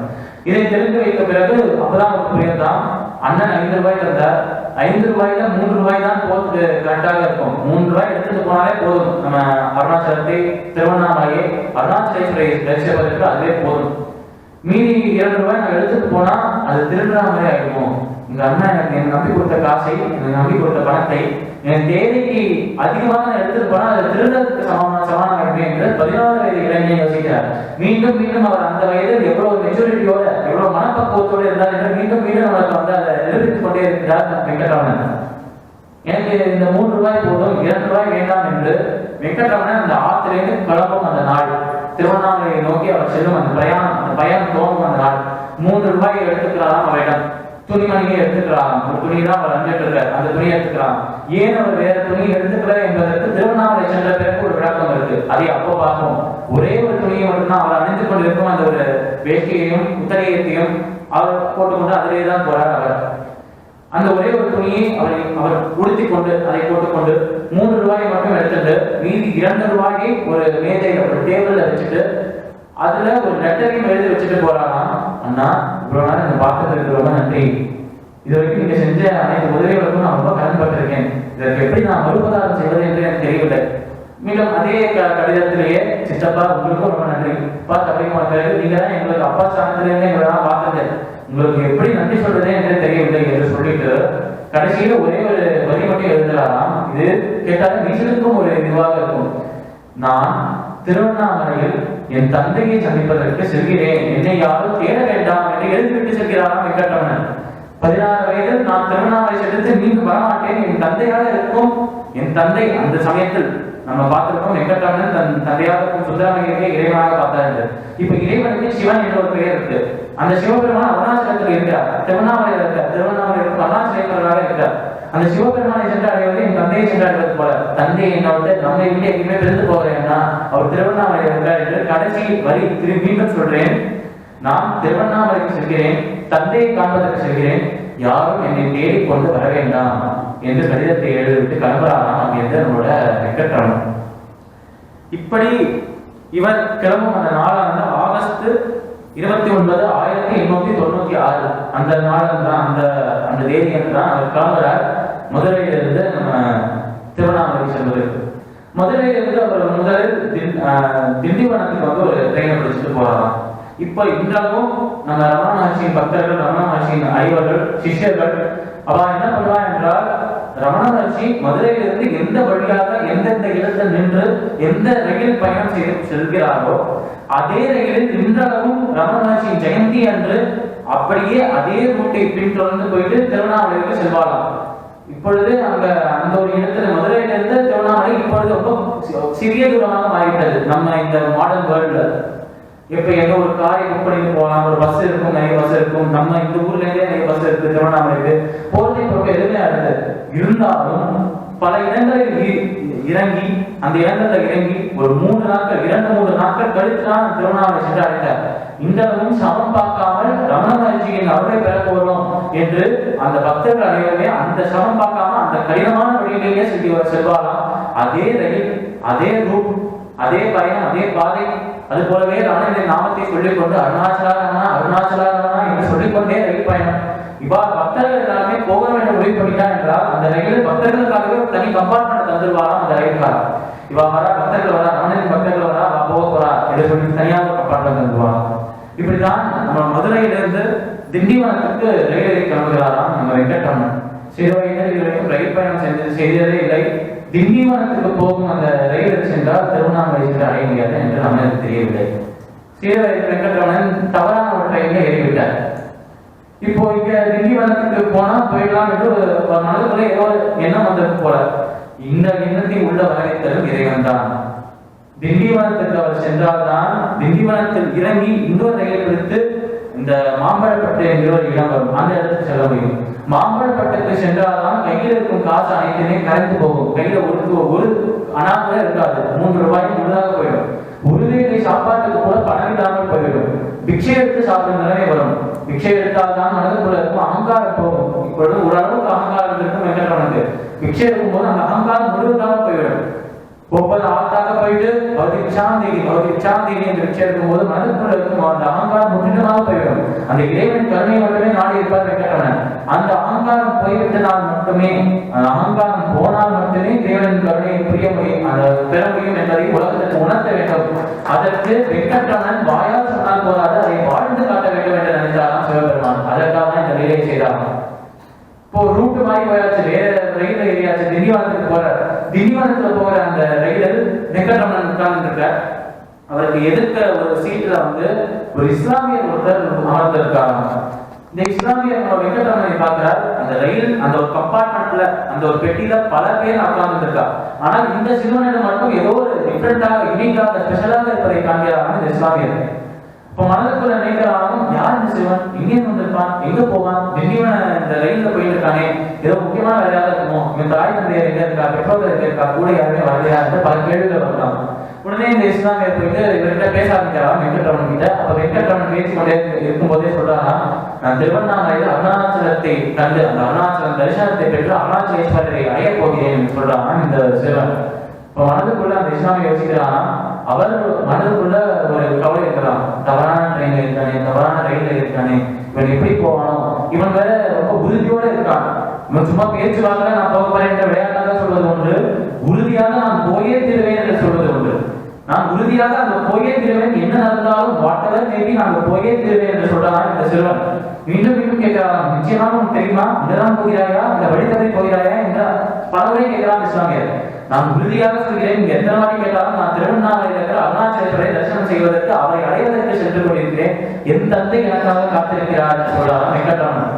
அப்ப அந்த இஸ்லாமியர் சொல்றாராம், இந்த ரயிலுக்கு நீ போனா என்றால் அங்க சென்று அடைய முடியாது. நீ என்ன பண்ணு, விழுப்புரத்தில் இறங்கிவிடு. விழுப்புரம் என்று ஒரு ரயில் நிலையம் வரும், அங்கே இறங்கிவிடு. அங்கிருந்து மாம்பழப்பட்டு என்கிற ஒரு கிராமத்திற்கு ஒரு ரயில் போகும். அந்த மாம்பழப்பட்டு என்கிற கிராமத்துக்கு செல். அங்கிருந்து திருவண்ணாமலைக்கு ஒரு நேரடியாக ஒரு ரயில் இருக்கும், நடந்தே கூட சென்றிடலாம், பாத யாத்திரையாக கூட நீ சென்றிடலாம் என்று சொல்றாராம் அவர். அந்த நேரத்தில் வெங்கட்ரமணன் அவர் வந்து ஒரு அந்தனர் எப்படி இருப்பாரோ அந்த சின்னங்களோட இருக்கலாம், பட்டையை போட்டு அந்த குங்குமத்தெல்லாம் வச்சுட்டு அந்த அந்த ஒரு எக்னோபரிதத்தோட முத்திரையத்தோட இருக்கலாம். அந்த சமயத்துல தான் இந்த கதையிலிருந்து இன்னொரு முக்கியமான விஷயம் நம்ம எல்லாரும் உணர வேண்டிய விஷயம். இறைவனின் சங்கல்பம் இருந்தது என்றால், இறைவனின் துணை இருந்தது என்றால் நமக்குள்ள பேதங்களே இருக்க வேண்டிய அவசியமே இருக்காது. அனைத்து இறைவனுமே ஒன்றுதான், அனைவருமே ஒரே இறைவனை தான் வழிபடுகிறார்கள். ஒரு இறைவனுக்கு தான் பல பெயர்கள், பல சொரூபங்கள், பல ரூபங்கள், பல பக்தர்கள். ஆனால் வழிபடும் ஒரு உண்மை, ஒரு தத்துவம், ஒரு பிரம்மம் ஒன்று மட்டுமே என்று இந்த இடத்திலிருந்து உலகத்துக்கு உணர்த்துவதற்காக வெங்கட்ரமணன் மூலமாக உணர்த்துகிறார் சிவபெருமான். ஆனா இஸ்லாமே அவர் காட்டிய அந்த அன்பு, அவர் காட்டிய அந்த ஒரு பணிவு, இந்த குழந்தை இவன் ஆசைப்படும் லட்சியத்தை அடைய வேண்டும், அவன் இறைவனை அடைய வேண்டும், இவன் இறைவனால் தேர்ந்தெடுக்கப்பட்ட பையன், நம் இறைவனாலும் அவன் இறைவனாக சிவபெருமானும் தேர்ந்தெடுக்கப்பட்ட பையன். ஆனால் அவன் இறைவனை அடைய வேண்டும், என்ன ஆனாலும் இவன் அங்கு சென்று அடைய வேண்டும் என்று நினைக்கிறார். அவர் நினைச்சிருந்தா அந்த மாதிரி நினைச்சிருந்தா எனக்கு என்ன எங்கேயோ போகட்டும், என்னவோ அவர்கள் சும்மா போர் அடிக்கிறது பேச முடியாது சொல்லியிருக்கலாம். ஆனால் அவர் நம்ம வெங்கட்ரமணன் நம்பிக்கையை பொய்யாக்க விரும்பவில்லை. இறைவன் நம்பிக்கை வச்சிருந்தோம் என்றால் அது யாராலும் பொய்யாக்க முடியாது, அசைக்கவே முடியாது. ரொம்ப ஸ்ட்ராங்கான, ரொம்ப உறுதியான ஒரு ஸ்டேட்மெண்ட். அதனால வெங்கட்ரமணன் நம்பிக்கையை பொய்யாக்க விரும்பாத இந்த நபர் உதவி செய்யறாராம். விழுப்புரத்துல இறங்குறாராம் வெங்கட்ரமணன். விழுப்புரத்துல மாம்பழப்பட்டுக்கு போகிறாராம். மாம்பழப்பட்டு நான் இப்போ சொன்ன மாதிரியே சிவபெருமான கையில் இருந்த 3 ரூபாயும் போய்விடலாம் என்றால் இவர் திண்டுக்கல்லோட திண்டிவனத்தில் இறங்கினால் அதற்கு ஏற்ற மாதிரி காசு வச்சுட்டு போகலாம் என்று நினைத்திருந்தார். ஆனால் இவர் கேட்கும் போதே சில விஷயங்கள் சரியாம கேட்காததுனால, திண்டிவனத்தில் தெரியாம இருந்ததுனால அதற்கான ரயில் சீட்டும் போயிடுது, அதற்கான பணமும் போயிடுது. விழுப்புரத்துக்கு போய் விழுப்புரத்துல மாம்பழப்பட்டு வரதுக்கான பணமும் போயிடுது. அந்த மாதிரி வர வழியில கொஞ்சம் ஒரு இடத்துல நின்று சாப்பிடுறதுக்கான பணமும் போயிடுது. இப்போ மாம்பழப்பட்டு ஃப்ரெஷ்ஷாக வந்து இறந்த வெங்கட்ரமணன் 16 வயது இளைஞன், கையில் ஒரு அணா காசு இல்லை, பணமே இல்லாம இந்த ஒரு உலகத்தில் எப்படி வாழ்வோம் என்று தெரியாத ஒரு நிலையில் இருந்தால் இந்த ஒரு நபர் எல்லாத்தையும் அருணாச்சலேஸ்வரன் பார்த்துப்பார். என் தந்தையை அழைத்திருக்கார், என்னை அழைத்த தந்தைக்கு என்னை பார்த்துக் கொள்ள தெரியாதா என்று மனது கொள்ள ஒரு எண்ணம் இருக்குதான் அவருக்கு. அப்படி இருந்தே மாம்பழப்பட்டுக்கு செல்கிறாராம். மாம்பழப்பட்டு ஒரு ஹோட்டலுக்கு செல்கிறாராம். ஒரு உணவகத்துக்கு சென்றுட்டு எனக்கு சாப்பிட கிடைக்குமா என்று மதியான வேலையில் பக்கத்துல இருந்து எதுவுமே சாப்பிட முந்தான சாப்பிட்டு அவ்வளவுதான் சாப்பிட ஏதாவது கிடைக்குமா என்று கேட்க, சாப்பிடதானே இதெல்லாம் இருக்கு வந்து சாப்பிடு அப்படின்னு சொல்லும் போது எவ்வளவு ஆகும் என்று கேட்கறான் வெங்கட்ரமணன். அந்த சாப்பாட்டுக்கான விலையை சொன்னவர்களே, என்னை மன்னிச்சுக்கோ, கையில ஒரு அணா காசு கூட இல்லை, கையில பிச்சை எடுத்து கேட்கிறேன், எனக்கு ஒரு வேளை சாப்பாடு கிடைக்குமா என்று பிச்சை எடுக்கிறாரா வெங்கட்ரமணன். சாப்பிட்டால் இந்த ஒரு வேளை எனக்கு சாப்பிட்டால் போதும், இன்றைய நாளை நான் கழித்து விடுவேன், நாளை தினத்துக்கு நான் எங்கேயாவது சென்று பிச்சை எடுத்தாலும் சாப்பிடுறேன், இன்று ஒரு நாள் ரொம்ப பசிக்கிறது, பசியை தாக்கவே முடியாது, உங்களை கை கூப்பி வணங்குகிறேன், அந்த அருணாச்சலேஸ்வரன் சுருக்கமாகவே உங்களை காக்கிறேன் என்று அந்த ஹோட்டல் ஓனரை பார்த்து சொல்றாராம். எனக்கு ஒரு வேளை சாப்பாடு தர முடியுமா, ஒரு வேளை உணவு தர முடியுமா என்று கேட்கிறாராம் வெங்கட்ரமணன். இதை பார்த்த உடனே மனமுருகி போறாங்க அந்த ஹோட்டல்காரர். பணமா, நான் பணம் கொடுக்கணும் என்று சொன்னேனா, நல்லது பணம் தான் இல்லை, உனக்கு சிறுவர்கள் தான் பணம் வாங்குறது இந்த பேச்சை மாற்றலாம் ஹோட்டல்காரர். உன்னை போல சிறுவர்கள் தான் பணம் வாங்குறதுல உனக்கு ஃப்ரீயாக எவ்வளவு வேணுமோ சாப்பிட்டு போகக்கூடாதா என்று சொல்றாராம் அந்த ஹோட்டல்காரர். அந்த இடத்துல அந்த ஹோட்டல்காரர் அங்கேயே தெரியாது, சிவபெருமான் அந்த இறைவன் நம்மை அழைத்து விட்டார் என்றால் அவரை நோக்கி நம்ம செல்வதை யாரும் தடுக்க முடியாது. போற பாதையை அவரே காட்டுவார். பாதையில் பல கற்கள் வரும், முட்கள் வரும், அதை காட்டுபவரும் அவர் தான். அந்த முட்களை கடந்து செல்வதற்கான பாதையை காட்டுபவரும் அவர் தான். இந்த ஹோட்டல்காரன் கருணையால் அந்த இரவு அந்த மத்தியானம் அவர் சாப்பிடாராம், வகை நிறைய சாப்பிடாராம், கைகூப்பி வணங்கி நமஸ்கரிக்கிறாராம். அந்த ஹோட்டல்காரரை ஒரு வேலை சாப்பாடு போட்ட நீங்கள் இறைவனுக்கு சமாதான சொல்லி கிளம்புறாராம் அப்படின்னு. மாம்பழப்பட்டு கிளம்பியாச்சு. நடந்து கொண்டே இருக்கும்போது அடுத்த நாளும் வருது. இரவு ஒரு இடத்துல இருக்கிறார், ஒரு ஆற்றின் திண்ணையில வந்து படுத்து தூங்குறார். அந்த காலத்து ஆற்றுனா திண்ணைகள் இருக்கும் உட்கார்ந்து பேசுவதற்காக. ஆனா அந்த திண்ணையில படுத்து உறங்குகிறார். அடுத்த நாள் காலையில அந்த ஆற்றுக்கு சொந்தக்கார யாராவது வந்து நம்ம எழுப்பி விட்டுருவாரு என்று பயந்து சூரியன் முடிப்பதற்கு முன்பே அவர் உதிர்த்து கொண்டு கிளம்பி விட்டாராம் அந்த இடத்துல விட்டு. அங்கிருந்து நடந்து கொண்டே இருக்கார். அந்த காலம் வெயில் காலமாக இருக்கு, ஆகஸ்ட் மாதம் என்று சொன்னேன். கொஞ்சம் வெயில் அதிகமாக இருக்க தாக்கம், வெயிலின் தாக்கம். கால்கள் நடக்கவே முடியலையாம், செருப்பு கூட இல்லையாம் ஒரு கால். செருப்பு இல்லாமல் நடந்து போயிருக்கிறார். வர வழியில செருப்பு அறுந்து போயிடுது. என்ன பண்றதுன்னு தெரியல, சரி பண்றதுக்கு பணம் இல்லை, வெறும் காலம் நடக்கிறாராம். கால் எல்லாம் இப்ப சாதாரணமாக நம்ம நாட்டில் இருக்கும் போதே வெயில் காலத்தில் வெளியில இருக்கும் தரையில கால் வச்சோம்னா எரியது என்று இழுத்து கொள்வோம். அந்த வெயில் சுற்றிருக்கும் அந்த வெயில் தன் உடலையும் தன் கால் முழுவதும் கொப்பளமாக வாழ்கிறது வெங்கட்ரமணனுக்கு. அவ்வளவு நடந்த பிறகும் அருணாச்சலேஸ்வரன் அருணாச்சலேஸ்வரனை காண வேண்டும், என் தந்தை என்னை அழைத்திருக்கார், அந்த ஆணையை மீறக்கூடாது, அது ஒன்று மட்டுமே போதும் என்று சென்று கொண்டிருக்கிறார் வெங்கட்ராமன். போயிட்டே இருக்கும்போது ரொம்ப பசிக்கலாம். அடுத்த நாளும் வந்துருது. 16 வயது இளைஞன், வயதும் சிறிதாக இருக்கும், மனதிற்கு ஆசையும் பெரிதாக இருக்கிறது. அதனால் பசி எடுக்கிறது என்ன பண்றதுன்னு தெரியல. அப்போ முத்துகிருஷ்ண பாகவதர் என்ற ஒருத்தர் இருக்கார்.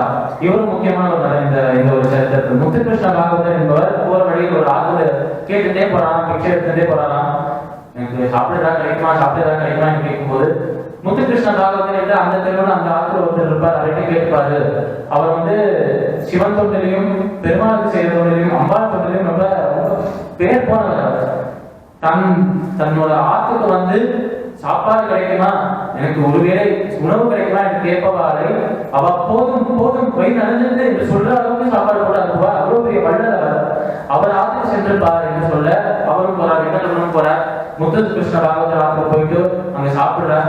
நன்றாக சாப்பிட்டு அங்க அவர் வச்சிருந்த அந்த உடை எல்லாமே கிழிந்து போயிடுது. இப்போ வேர்வையிலாம் நடந்து போயிட்டு துர்நாற்றம் அடிக்கிறது. வரவழியில 4-5 இடத்துல மயக்கம் போட்டு விழுதான் அந்த தூசியெல்லாம் வருது. அதை துடைத்து கொண்டு போகணும் என்று கூட நிற்கலையாம். எங்க நம்ம நின்று விட்டால் அந்த அருணாச்சலத்தை சென்று அடைவதற்கான ஆசை நின்று விடுமோ என்று அந்த ஆசையை அந்த உயிரோடு வச்சுக்கணுங்கிறதுக்காக நடந்து கொண்டே இருந்தாலும் நம்ம வெங்கட்ராமன். நின்று விட்டால் அந்த ஆசை போயிடுமோ என்று நினைக்கிறாங்க. அந்த உடை கிழிந்து போன உடை எந்த குழந்தை போட்டு இருக்க, அது கூட பழைய துணி போட்டு இந்த புது துணி என்று சொல்லிட்டாரா முத்துகிருஷ்ண பாகவதர். ஆனா அவர் என்னதான் புது துணி தந்தாலும் அது பிறகு போய்விடும் இருக்காது. அது எப்படி என்று பார்க்கும் சரித்திரத்தில் நடந்து கொண்டு செப்டம்பர் 1ஆம் தேதி 1896 திருவண்ணாமலை அடையாளம். திருவண்ணாமலை கட்டவழியே திருவண்ணாமலையின் சிறப்பை முதலில் பார்ப்போம். என்ன திருவண்ணாமலை எப்படி இது வந்தது என்று பார்ப்போம். 2 கதைகள் சொல்லலாம். ஒன்று, சிவபெருமான் ஒரு முறை அம்பாவோட விளையாடிட்டு இருக்கும்போது சிவபெருமானுக்கு 3 கண்கள், முக்கன் உடையவர், திரிநேற்றர். 3வது கண் அக்னியாக இருக்கு. நம்மளோட அம்பாள் என்ன பண்றாங்கன்னா விளையாடி கொண்டு இருக்கும் போதே 3 கண்களையுமே மறைத்து விட்டாங்க. கொஞ்சம் கண்ணாம்பூச்சி ஆட மாதிரி கண்களை மறைத்து விட்டு யார் வந்துட்டாங்க கண்டுபிடிக்கோ என்று அம்பாள் கேட்கறாங்க. விளையாட்டுனாங்க. சிவபெருமானின் 3 கண்களை மூடிய உடனேயே அகில பிரபஞ்சமும் இருளில் மூழ்கி விட்டதாம். அவர் கண்களை திறந்த அந்த கிருபா கட்டாட்சம், அவர் கண்களின் கட்டாட்சம் இருப்பதால் மட்டுமே உலகம் ஒளியில் இருக்கு, ஆனந்தத்தில் இருக்கு. கண்களை மூடிய உடனே அனைத்துமே அறியாமை என்கிற அந்த இருளில் மூழ்கி விட்டதாம். இதை கண்டு கோபப்படலாம் சிவபெருமான். அடியவர்கள்லாம் இருக்கா, என் நாளைக்கு பக்தர்கள்லாம் இருக்கா, இத்தனை ஒரு உயிரினங்களை படித்திருக்கேன், என் பிள்ளைகளாக இருப்பது எல்லாமே இப்படி செஞ்சுட்டாங்க அவங்களாலே என்று யோசிக்கிறாராம். அதற்குள்ள கையை விளக்கு என்று சொல்றாராம். கையை விளக்கின பிறகு கொஞ்ச நேரத்தில் அந்த இருள் இருக்கான். இந்த இருள் இருக்கக்கூடாது என்பதற்காக ஜோதி வடிவில் இந்த திருவண்ணாமலையில் இருந்தார். இந்த திருவண்ணாமலையில் இந்த ஜோதி தான் உலகத்திற்கே ஞானத்தின் ஒளியை தருகிறது என்று சொல்றது புராணங்கள். மற்றொரு கதையை, மற்றொரு சரித்திரத்தை பார்ப்போம். ஒரு முறை என்ன நடந்தது என்றால், பெருமாளுக்கும் பிரம்மாவுக்கும், விஷ்ணுவுக்கும் பிரம்மாவுக்கும் ஒரு போட்டி வந்ததாம். நீ பெரியவனா நான் பெரியவனா என்கிற போட்டி. பெருமாள் சொல்றாராம், அகில லோகத்திற்கும் பிறப்பு கொடுத்தவனாக நான் தான் இருக்கிறேன், உன்னை படைத்தவனே நான் தான், என் தாமரை என்னோட உந்தி தாமரையில் இருந்தால் நீயே தோன்றினாய் சொல்றான் பெருமாள். பிரம்மா சொல்றாராம், படைப்புக்கான கடவுள் என்று கேட்டால் சின்ன குழந்தை கூட பிரம்மா என்று சொல்லும். அப்படி படைக்கும் கடவுளாக இருக்கும் நான் தான் உன்னையும் படைத்தேன். அப்படி இருக்கும் என்னை நீ எப்படி படைத்திருக்க முடியும்? படைப்பு கடவுளாக அனைத்து படைப்பவன் தான் மேல், அந்த படைப்பவனாக இருக்கும் நான் இறைவன் நானே என்று சொல்றார் பிரம்மா. இப்படி பேச்சுவார்த்தையாக ஆரம்பிச்சு சண்டையாக முத்திட்டே போயிட்டு இருக்கான். திடீர்னு ஒரு சமயத்தில் நான் பெரிதா நீ பெரிதா நான் பெரிதா நீ பெரிதா சொல்லும்போது ஒரு சமயத்தில் சண்டை நின்றுட்டான். எங்கேருந்து ஒரு பிரகாசமான ஒளி வரதை காண்கிறான். இந்த பிரகாசமான ஒளியானது ஒரு லிங்க வடிவில் வானத்தை கெடுத்துக் கொண்டு செல்கிறதாம், பூமியையும் குறைத்துக் கொண்டு செல்கிறதாம். இப்படி வானத்தையும் பூமியையும் கிழித்துக் கொண்டு செல்கிற இந்த ஜோதியை ஆச்சரியத்தோடு பார்க்கிறாங்க பெருமாளும் பிரம்மாவும். கொஞ்சம் இருப்பா போட்டி போட்டிருந்தோம், யாரோ புதிதாக கண்டஸ்டன்ட் யாரோ வந்திருக்கா, போட்டியாளர் யாரோ வந்திருக்கா, இவ்வாறு கேட்டு பார்க்கலாம் என்று கேட்கிறாராம். நீ யார்? இவ்வளவு பெரிய ஒளி சொல்பமா ஜோதி சொல்பமாக இருக்கே, நீ யார் என்று கேட்கிறான் பிரம்மாவும் பெருமாளும். எதுவுமே சொல்லலையா? ஒளி ஆதியும் மந்தமாக இருக்கும், ஜோதியாக இருப்பதாக இருக்கும் சிவபெருமானே அங்க வந்திருந்தார். அது அவருக்கு தெரியாது, பெருமாளுக்கும் பிரம்மாவுக்கும். பிரம்மா என்ன செய்கிறார்? ஒரு அன்னப்பறவை சொரூபத்தில் ஏறி பெருமாள் பிரம்மா பேசுகிறார். பிரம்மாவும் பெருமாளுக்கும் இப்ப போட்டி மாறிடுது. யார் பெரியவா இந்த போட்டி பேச்சுவார்த்தை போயிட்டு, பிரம்மா நான் அன்னப்பறவையாக மாறுகிறேன், இந்த ஜோதி வானத்தை கிழித்துக் கொண்டு செல்கிறதே, இந்த ஜோதியின் உச்சத்தை நான் சென்று அடைகிறேன். பெருமாளே நீ வராக அவதாரம் எடுத்து, வராக அவதாரம் எடுத்து இந்த பூமியை கிழித்துக் கொண்டு துடைத்துக் கொண்டு இந்த ஜோதி பூமி கடையில் எவ்வளவு தூரம் போகுது என்று பார்க்க. இப்படி மேல போற நானும் கீழே போற நீயும் முதலில் யார் இந்த ஜோதியின் உச்சத்தையோ இந்த அடியையோ யார் அடையாளோ அவதான் வெற்றியாளர், அவதான் சேர்ந்தவன் என்று சொல்றாராம் பிரம்மா. நீ கேட்டு நல்ல யோசனையாக இருக்கே என்று பெருமாள் சொல்லி வராக அவதாரம் எடுக்கிறார். பூமிக்குள்ள துளைத்து கொண்டு செல்கிறார். பிரம்மா அன்னத்துடைய சொல்பத்து மேல போகிறார். ஆனால் எவ்வளவுதான் முயற்சி செய்தாலும் அந்த ஜோதியின் ஆதியையும் அந்தத்தையும் காணவே முடியலையாம ரெண்டு பேராலையுமே. இப்படி எல்லையற்று இருக்கும் அந்த ஒரு ஜோதியை கண்டு வியப்படைகிறாராம். பிரம்மா என்ன பண்ற, நான் ஜெயிக்கணும், பெருமாளை ஜெயிக்க கூடாது, நான் ஜெயிக்கணும் என்பதற்காக அந்த சமயத்தில் பிரம்மாவுக்கு 5 தலை இருந்தலாம். இப்ப 4 முகம் என்று பிரம்மாவை சொல்றாங்க, 4 முகங்கள் என்று. அந்த 4 முகங்களாக 5 முகம் எப்ப மாறியது என்பது இந்த சரித்திரம் தெரியாது. நம்ம பிரம்மா வந்து பொய் சொல்றாராம் வந்துட்டு நம்மளோட விஷ்ணு கிட்ட, உனக்கு தெரியுமா அந்த ஜோதி உச்சத்தை கண்டேன், அது எப்படி இருக்கு தெரியுமா, எப்படி சொல்றாராம். இவர் பேச ஆரம்பிக்கிறாராம். பெருமாளுக்கு தெரியும் இதெல்லாம் பொய்யாதான் இருக்கணும், கண்டுக்கவே முடியாது, நான் வராதாரத்தில் அவ்வளோ ஸ்பீடோட போறேன், என்னாலே பார்க்க முடியல, இவனால எப்படி பார்க்க முடியும் யோசிக்கிறான் பெருமாள். அப்போது அந்த ஜோதியில் இருந்து அந்த ஜோதி கொஞ்சம் கொஞ்சமாக சுருங்கி கொண்டே வரலாம். அது ஒரு தெய்வீக புருஷனாக காட்சி இருக்கிறதாம். ஜடாமுடியோட இருக்கார், உடல் முழுக்க சாம்பலை வஸ்பத்தை பூசிக் கொண்டிருக்கார், திரிநேத்திரனாக இருக்கிறார், கையில் ஒரு திருசூலத்தில் ஒரு தமு இருக்கிறதாம். இதை வைத்துக் கொண்டு சிவபெருமான் காட்சியளிக்கிறாராம். மாந்தோடை உடுத்துக் கொண்டு சிவபெருமான் காட்சியளிக்கிறாராம். இப்படி காட்சியளித்த சிவபெருமான் பார்க்கிறாராம், பிரம்மாவை பொய் சொல்வது தவறு, உன் பாவத்திற்கான பலனை அனுபவிப்பாய் என்று. பிரம்மாவுக்கு 4 திசையில 4 தலை, மேல ஒரு தலை இருக்கிறார். அந்த மேல இருக்கிற தலையை மட்டும் வெட்டி எடுத்துட்டு 4 பிரம்மாவாக நீ இருப்பாய் என்று சொல்றாராம் நம்மளோட சிவபெருமான். இப்படி 2 சரித்திரங்கள், ஆதியும் அதுவும் காண முடியாத ஜோதியாக பிரம்மாவின் கர்ப்பத்தையும் அழைப்பவராக சிவபெருமான் இருந்த அந்த மலை, காட்சியளித்த மலை அது அருணாச்சலம், அண்ணாமலை. 2வது அம்பாள் கண்ணை உடைய பிறகு அறியாமையை வளர்ப்பதற்காக ஞான ஒளியாக பிரகாசித்த மலை இந்த திருவண்ணாமலை, அருணாச்சலம். அப்படி இருக்கும் அருணாச்சலத்திற்கு ஒரு மகான், ஒரு தெய்வீகமான புருஷர், பிற்காலத்தில் ரமணமஞ்சி என்று அழைக்கப்பட்ட வெங்கட்ரமணன், சிறுவன், இளைஞன், 14 வயது உடையவன். அவன் வரான் வந்தவுடனே தெய்வீக அந்த ஒரு பாரசத்தில் மொழியை போகிறானா, தன்னை மறந்தே இருக்கிறானா அந்த இடத்தில். திருவண்ணாமலையில் கால் எடுத்து வைக்கல, இதுதான் திருவண்ணாமலை என்று யாரும் சொல்றதை கேட்டுவிட்டு திருவண்ணாமலையில் அண்ணாமலையார் தரிசனம் எப்படி இருந்தது தெரியுமா என்று கேட்கும்போது, அண்ணாமலையார் திருவண்ணாமலை அருணாச்சலேஸ்வரர் என்ற பெயரை கேட்ட உடனே அங்கேயே மயங்கி விழுந்துடுறாராம். அவர் போராடாம், உடனே வேகமாக போராடாம். ஐயன் குளம் என்கிற ஒரு இடத்துக்கு போகலாம். ஐயன் குளம் என்கிற ஒரு குளத்துக்கு, தெப்ப குளத்துக்கு போகலாம். இந்த ஐயன் குளம் இருக்கிற இடத்துக்கு போயிட்டு முடிவு செஞ்சுட்டாராம், திருவண்ணாமலை வந்தாச்சு, பிறவி பயனை அழுதவிட்டேன், அருணாச்சலேஸ்வரனை சென்று அடையணும் என்றால் என்னுடைய அனைத்துமே தியாகம் செய்ய வேண்டும். நான் வெங்கட்ரமணன் அல்ல, வெங்கட்ரமணன் என்கிற இவன் இப்பொழுதே இறந்து போய்விட்டான், இப்பொழுதே இல்லை, அவன் மறித்துட்டான். இப்போ உள்ள இருக்கும் இந்த ஜோதி ஆதியந்தை இல்லாத அந்த ஜோதி கூட கலக்கப் போகிறது என்று சொல்லி தான் அணிந்து கொண்டிருக்கிற உடையையும் அவன் போட்டிருக்கிற அந்த யஜ்னோபவீதத்தையும் அவன் தரித்துக் கொண்டிருந்த நாமத்தையும் அனைத்துமே அழித்து விட்டான். தான் யார் என்பதை அந்த ஒரு அடையாளமே இல்லாமல் செய்துவிட்டார். இதுக்குதான் முத்துகிருஷ்ண பாகவதர் அவ்வளவு கஷ்டப்பட்டு அந்த புதிய துணியை கொடுத்தார், அது போய்விடும் என்று சொன்னேன். துணியை தூக்கி அந்த குளத்தில் வீசி விடுகிறாராம். அவர் கையில் வைத்திருந்த ஒரு பையில நிறைய தந்திருந்தா சாப்பிடுறதுக்கு, அதையும் தூக்கி வீசிட்டான். இது எதுக்கு எனக்கு, அவனே பார்த்துப்பான், அவன் தானே அழைத்தான், அவனே பார்த்துப்பான் என்று சொல்றான் வெங்கட்ரமணன்.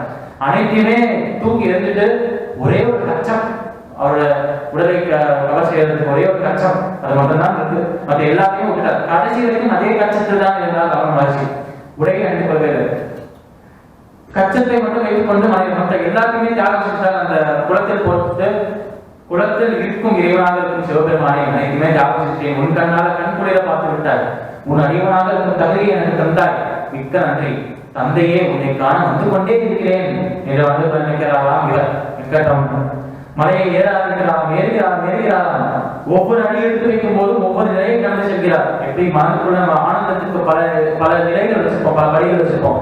இது முதற்படி, இது 2வது படி, இது 3வது படி, இது உச்சகட்டமான ஆனந்தம் என்று பல படிகள் வச்சிருப்போம். இப்படி படிப்படியாக திருவண்ணாமலையும் ஏறுகிறார், சிவபெருமானை அடையும் வழியும் ஏறிக்கொண்டிருக்கிறார், தந்தையை பார்க்க போறேன் என்ற ஆசையும் ஏறிக்கொண்டே இருக்கு, உள்ளுக்குள்ள பரவசமும் ஏறிக்கொண்டே இருக்கு. வெங்கட்ரமணன் போகின்றே இருக்கிறார். அருணாச்சலேஸ்வரர் இருக்கும் அந்த இடத்திற்கும் அந்த ஆலயத்திற்கும் வர வந்துட்டு கர்ப்பகிரகத்துக்குள்ள போற, அங்க இருக்க சிவபெருமானை பார்த்து வணங்குகிறாராம். அப்பா உன்னை கண்டுவிட்டேன், அப்பா உன்னை கண்டுவிட்டேன் தந்தையே, என்னை வளர்ச்சோன்னாகிய என்னை அழைத்தாயே, இதோ உங்கள் நிற்கிறேன், என்னை ஆட்கொள்ளாயாக என்று இருக்கிறாராம். என்னோட அனைத்தையும் தியாகம் செய்கிறேன், நீதான் நான் தான் நீ, இதை உணர்ந்து விட்டேன்.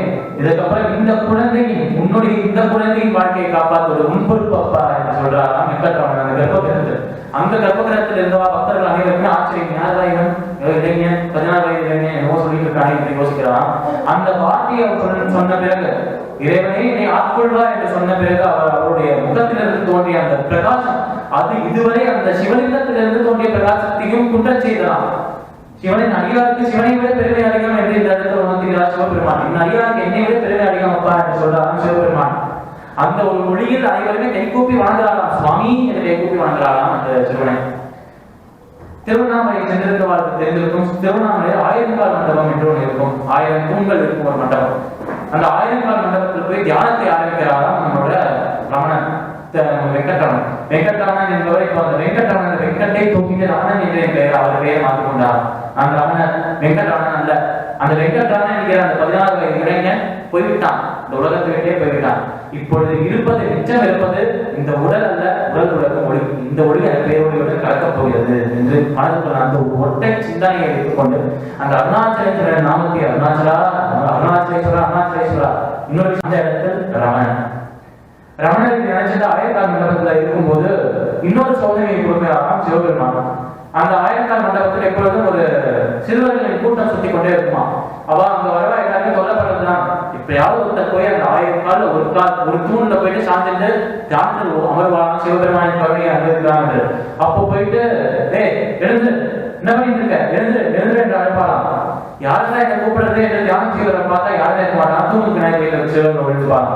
அவளை தொல்லை பண்றதையே சிவனடியார்களை தொல்லை பண்றதையே முதல் கல்யாணம் கொண்டிருந்தாங்க சிவர்கள். அப்படியே வரான் வெங்கட்ரமணனையும் தொல்லை பண்ண ஆரம்பிக்கிறான், ரமணனை தொல்லை பண்ண ஆரம்பிக்கிறான். கற்களை கொண்டு வீசிக்கிறான் அந்த ரமணன் மீது. அப்படி வீசிக்கொண்டே இருக்கும் போது அந்த அந்த பலி அவன் என்னதான் சிவபெருமான் தியானத்தினாலும் பலியினால் தியானம் கலைந்து போடலாம். உன் கருணையை முழுமையாக அனுபவிக்க முடியல சிவபெருமானே, நீயே எனக்கு ஒரு இடத்தை காட்டு, நீயே எந்த இடத்துல நான் இருந்தா அது எனக்கு அந்த நிம்மதியை ஆனந்தத்தை தரும் என்று நீயே சொல்ல ஒரு பாதாள லிங்கம் இருக்கும் ஒரு சுரங்கத்திற்கு ஒரு டன்னல் மாதிரி வச்சுக்கலாமே. அந்த சுரங்கத்தில் ஒரு பாதாள லிங்கம் இருக்கும் இடத்தில் யாருமே வராமல் இருக்கும் அந்த இடத்துக்கு செல்கிறானாம் வெங்கட்ரமணன். அது யாருமே கண்டுக்க மாட்டார், அது அங்கு இருக்கும் சுயம்புவாக லிங்கமாக தோன்றியிருக்கா சிவபெருமான் பாதாள லிங்கமாக. இப்ப சென்றால் நம்ம தரிசிக்கலாம். அதற்கு வணங்குவதற்காக அந்த இடத்தை வணங்குவதற்காக மட்டுமே திருவண்ணாமலை வரவே இருக்கா, அவ்வளவு ஒரு பெருமை அதற்கு. ஆனால் அந்த காலத்து 1990களில் அதற்கு பராமரிப்பு என்கிற அந்த வார்த்தையே தெரியாமல் இருந்ததான் அந்த இடம். முழுதாக சிலந்தி பூச்சைகள் ஒரு இது இருக்குமா, வளைகள் இருக்குமா, சிலந்தி பூச்சைகளும் இருக்குமா, பல புழுக்கள் இருக்குமா, அட்டை பூச்சிகள் எல்லாம் இருக்குமா, பல புழுக்கள் இருக்குமா, கொசுக்கள், இந்த மிருகங்கள் நிறைய இருக்குமா, எலிகள், பூனைகள், நாய்கள் இதெல்லாம் இருக்குமா. அங்க அதன் வசிப்பிடமாக தான் இருந்தது. அதெல்லாம் அந்த கருணையை பெற்றதை தவிர சாதாரண மனிதர்களுக்கு அந்த கருணை தெரியவில்லை. பாதாள லிங்கத்தில் இருக்கும் சிவபெருமானின் கருணை மனிதர்களுக்கு தெரியவில்லை, அந்த உயிரினங்களுக்கு தெரிந்தது என்று தெரியலாம். சிவபெருமானின் தரிசனம் என்று அந்த உயிரினங்கள் ஆசைப்பட்டது. அந்த பாதாள லிங்கத்தில் இருக்கும் அந்த இடத்துக்கு செல்கிறான். அந்த விலங்குகள்லாம் ஆச்சரியத்தோடு பார்க்கிறது, யாரா இவன் இங்க வந்திருக்கான், யாருமே இங்க வரமாட்டாங்க, நம்ம வந்திருக்கோம், எப்பொழுது பார்த்தாலும் நம்ம வச்சு விளையாடுறான். பல நாட்கள் அப்படியே இருக்கார், சாப்பிடலை, தூக்கம் இல்லை, கண்களை திறக்கவில்லை, கண்களை மூடிக்கொண்டே இருக்க, தண்ணி குடிக்கவே இல்லை, உடலெல்லாம் விழுந்து போய்விட்டது. ஒரு நாள் சாப்பிடனாலே வயிறு சொல்லி போயிடுது. நம்மளுக்கு அவர் பல நாட்கள் பல வாரங்கள் அப்படியே இருக்கலாம், யாருமே கண்டுக்கல, அந்த பக்கம் யாருமே வரல. அவர் அத்தனை நாள் உயிரோடு இருந்தார் என்பதை யாருக்கும் தெரியாது. அந்த சிறுவனுக்கு இருக்கானா, உயிர் இருக்கிறதா இல்லையான்னு தெரியாது. ஒரு நாள் யாரோ ஒருத்தர் எதேச்சியாக பழனிசுவாமி என்கிற ஒரு பக்தர் அந்த இடத்துக்கு வரலாம் என்று வரும்போது உள்ளே யாரோ இருக்கிறது போல இருக்கே என்று பார்க்கலாம். அவர் பார்த்தவரையே சிறுவனுக்கு என்ன ஆச்சு, சுற்றி ஃபுல்லா அந்த வெங்கட்ரமணன் உடல் முழுக்க சிலந்தி வளைக்கலாக இருந்தது. அந்த கற்களிலும் அந்த சிறுத்து எல்லாத்திலுமே சிலந்தி வளைக்கட்டும். இந்த குழந்தை ஜலம் போல இருப்பதை பார்த்து இதுவும் சிறுத்தை போல இருக்குமோ, கல்லு போல இருக்கே, இதுவும் கல்லானோ என்று நினைத்து அந்த ஒரு சிலந்தியெல்லாம் வலையை கட்ட ஆரம்பிக்கலாம். குசுக்கள்லாம் கடித்து அங்கங்க அந்த குறுகுறுவாக இருக்கலாம். உள்ள வர அந்த எலிகள், அந்த உள்ள வர பூனைகள், நாய்கள் இது எல்லாமே அவரோட அந்த மலஜலங்களை கழித்துக் கொண்டு செல்கிறான். எதுவுமே கண்டுகொள்ளாமல் கொஞ்சம் கூட அகங்காரம் நான் என்கிற பாவமே இல்லாமல் ஜலம் போல கிடந்தான் வெங்கட்ரமணன். இதை பார்த்து பழனிசாமி வருந்துகிறான். இன்னும் சின்ன தெரியலையே, இவன் கூட்டிட்டு போனோம் என்று சொல்லி கூட்டிட்டு போறான். தெப்ப குளத்தில் குளிப்பாட்டுறான். அந்த துணியெல்லாம் தோச்சு புதுமையா ஃப்ரெஷ்ஷாக இருக்கிறான். அவர் அந்த கச்சம் ஒன்று மட்டும்தான் அவரிடம் இருந்தது. அந்த கச்சத்தையும் கோவணத்தையும் அப்படியே தராங்க.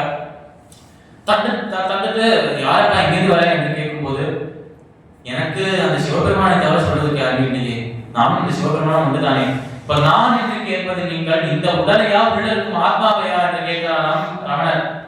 இதை கேட்டோன்னா ஆச்சரியப்படுறாராம் பழனிசாமி. இந்த ஒரு சிறு வயதில் இளைஞனாக இருக்கும் இளம் வயதில் இவ்வளவு ஒரு மெச்சூரிட்டியா, இவ்வளவு ஒரு மனப்பக்குவமா என்று கண்டு வியப்படைகிறாராம். சரியப்பா, பெரிய மகான் என்று எனக்கு தெரிகிறது, உன்னை ஒரு நந்தவனத்தில் அமைக்கிறேன் என்று அந்த கோவில் பக்கத்தில் ஒரு நந்தவனத்தில் இலுப்பை என்கிற ஒரு மரம், மாமரம் இருக்கிறது, தேங்காய் மரம் இருக்கிறது, அந்த மாதிரி தென்னை மரம் இருக்கிற மாதிரி இலுப்பை மரம் என்ற ஒரு மரம் இருக்கான். அந்த இலுப்பை மரத்தின் அடியில் உட்கார அமர செய்கிறாராம். இந்த இடத்தில் ரமணர் அந்த இடத்தில் இருக்கும் போதே அவரை தெய்வீக ஒளியை பார்த்து பல பக்தர்கள் வர ஆரம்பிக்கிறார். இவர் தான் பரபிரம்மம் என்று உணர்ந்து விட்டார். பல பக்தர்கள் வரா. இப்போ ரமணர் சாதாரண மனிதனை போல இருந்திருந்தால், அகங்காரம் இருந்திருந்தால் அவர் அந்த இடத்துல என்ன செய்திருப்பார் யோசித்து பார்க்க வேண்டும். பல பக்தர்கள் வரா, அவனை தரிசிப்பா, அவன் கேட்பா, இதை சொல்லுவா கேட்பா. தெரிந்த 4 விஷயத்தை சொன்னா பையில் காசு சம்பாதிக்கலாம், வைத்துக் கொள்ளலாம் என்று போலி சன்னியாசிகள் நினைச்சிருப்பா, கபட சன்னியாசிகள் நினைச்சிருப்பா. ரமணர் என்ன பண்ணார், அந்த இடத்துல அவர் இளம் வயதில் 16 வயதில் அவரோட மகத்துவத்தை வெளிப்படுத்தினார். இங்க பக்தர்கள்லாம் அருணாச்சலேஸ்வரனை விட்டு சாதாரண மனிதரை தரிசிக்கிறாரே, வணங்குறாரே, கை கூப்பிடாரே, கால் விடுறாரே, இவா போல தட்சிணையில வாழ்வதற்கு நாம் ஒன்றும் பிச்சை எடுக்க வேண்டியதில்லை. அந்த இறைவனின் கருணையே பிச்சை எடுத்து வாங்கினவன் நான். தந்தையாக இருக்கும் இறைவனை நான் எடுத்திருக்கார். அவரே என்ன பார்த்துப்பார், பழனிசாமி என்ன வேற யாரும் கூட்டிட்டு போயிருப்போம், தொல்லை இல்லாத மனிதர்கள் நடமாட்டம் இல்லாத இடத்துக்கு என்ன கூட்டிட்டு போயிருப்போம் என்று சொல்றான் பழனிசாமியை பார்த்து. இன்னொரு மரத்தடியில் இன்னொரு நந்தவனத்துக்கு கூட்டிட்டு போறான். அங்கேயும் வராம இப்படி ஒவ்வொரு இடமாக ரமணர் மாறிக்கொண்டே இருக்கார். அந்த இளைஞன் மாறிக்கொண்டே இருக்கான். ஒரு தெய்வீக இளைஞன் என்று பெயர் பெற்று அனைவருமே வரலாம் பார்க்கறதுக்கு. வரும்போது தொல்லை தாங்கவே முடியலையே, எப்பொழுதும் ஒரு கூச்சலோட இருக்கா. வந்து நிறுவனம் அருணாச்சலேஸ்வரர் நாமத்தை சொல்றா, அது பரவாயில்ல, அருணாச்சலேஸ்வரர் நாமத்தை சொன்னா நமக்கு உதவியாக இருக்கும். என்னை வணங்க வேண்டும் சுவாமி, எனக்கு அருள் புரிய வேண்டும் சுவாமி, சுவாமி சுவாமி சுவாமி, மூச்சுக்கு 300 வாட்டி சுவாமி என்று என்ன சொல்றாரு. சாதாரண மனிதனாக இருக்கும் எனக்கு எதுக்கு இவ்வளவு மரியாதை, இவ்வளவு பக்தி என் மேல.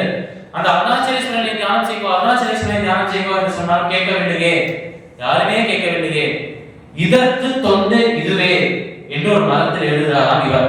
இதற்கு இந்த தேகத்திற்கு தொண்டு, அந்த அருணாச்சலேஸ்வரனை வழிபடுவோ அதுதான் நீங்க இந்த தேகத்துக்கு செய்கிற தொண்டு. இந்த தேகத்தை தானே ரமணர் என்கிற இந்த தேகத்தை வச்சுதானே இதை வழிபட்டுக் கொண்டிருக்கிறீர்கள். உங்களுக்குள்ள மொழியும் எனக்குள்ள மொழியும், உங்களுக்குள்ள ஆத்மாவும் எனக்குள்ள ஆத்மாவும் ஒன்றுதான். நான் உயர்ந்தவன், நீங்க தாழ்ந்தவன் நினைச்சிருக்கீங்களே, இன்னி உயர்வானவனாக உயர்த்தி வச்சிருக்கீங்களே, நீங்களும் நானும் ஒன்றுதான் உணர மாட்டீங்களே.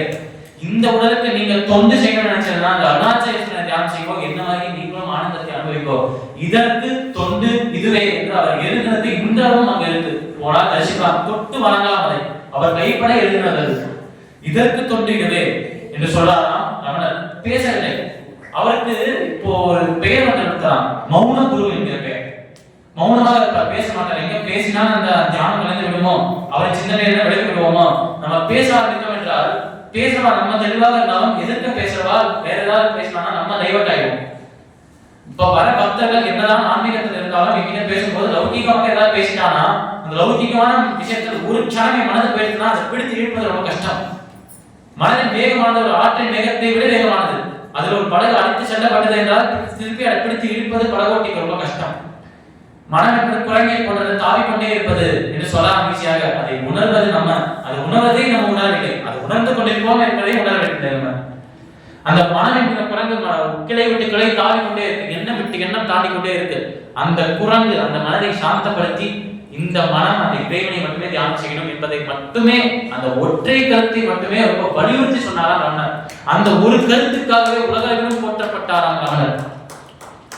இப்படி இருக்கும் ரமணர், வெங்கட்ரமணர், இவர் இந்த மாதிரி ஒவ்வொரு இடமாக மாறிக்கொண்டே இருக்கும் போது பல இடங்களுக்கு செல்கிறார். அண்ணாமலை தம்பிரான் என்கிற ஒரு பக்தர், அவர் குருமூர்த்தம் என்கிற ஒரு கட்டிடத்தை இவருக்கு தரலாம். இந்த ஒரு ஆசிரமத்தில் நீங்க இருக்கோம், அந்த கட்டிடம் நீங்க வந்ததால் ஒரு ஆசிரமமாக மாறிவிட்டது என்று இன்றளவும் குருமூர்த்தம் இருக்கு. சரிக்கலாம் போயிட்டு குருமூர்த்தம் என்கிற அந்த இடத்தை தந்து இங்க இருந்து பக்தர்களுக்கு அருள் புரிவோம் என்று சொல்றாராம் இவர். கொஞ்சம் கொஞ்சமாக புரிய ஆரம்பிச்சுட்டான் ரமணருக்கு. அந்த அருணாச்சலேஸ்வரன் நேரடியாக வந்தால் நம்மை போலவே எல்லாராலும் உணர முடியாது.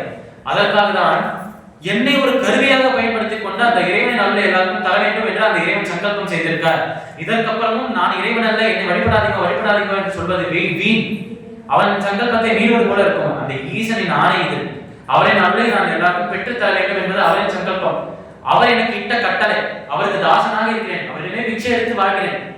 ஒரு தாசன், ஒரு அடிமை தன்னுடைய எஜமான் என்ன சொல்றாரோ செய்வார். மறுபேச்சு பேச முடியாது, பேசினா அங்க அடிமையாக இருக்க முடியாது, போயிடுவார். ஆனால் அவருக்கு நிரந்தரமாக அடிமையாக இருக்கணும். இங்கேயும் கைலாயத்திலும் எப்பொழுதும் அவருக்கு அடிமையாக தாசனாக இருக்க வேண்டும் என்றால் இந்த பணியை அவருக்கு ஒரு சேவையாக செய்ய வேண்டும். இதை செய்து நானும் அவரை அடைவேன், மற்றவரையும் அவரை அடைய செய்வேன். இதுவே நான் பிறந்ததற்கான பிறவி பயன் என்ற அந்த இடத்து பிறவி பயனை யோசிக்கிறாராம், புரிந்து கொள்கிறாராம் ரமணர். வெங்கட்ராமன் இப்படியெல்லாம் யோசித்துக் கொண்டிருக்கும் போது குருமூர்த்தத்தில் இருக்கிறார். இப்படி குருமூர்த்தத்தில் இருக்கும்போது அங்கேயும் பல பக்தர்கள் வரார்.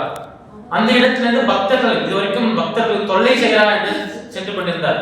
இப்போ ரமணர் அவருடைய கண்ணோட்டத்தை மாற்றிக்கொண்டார்.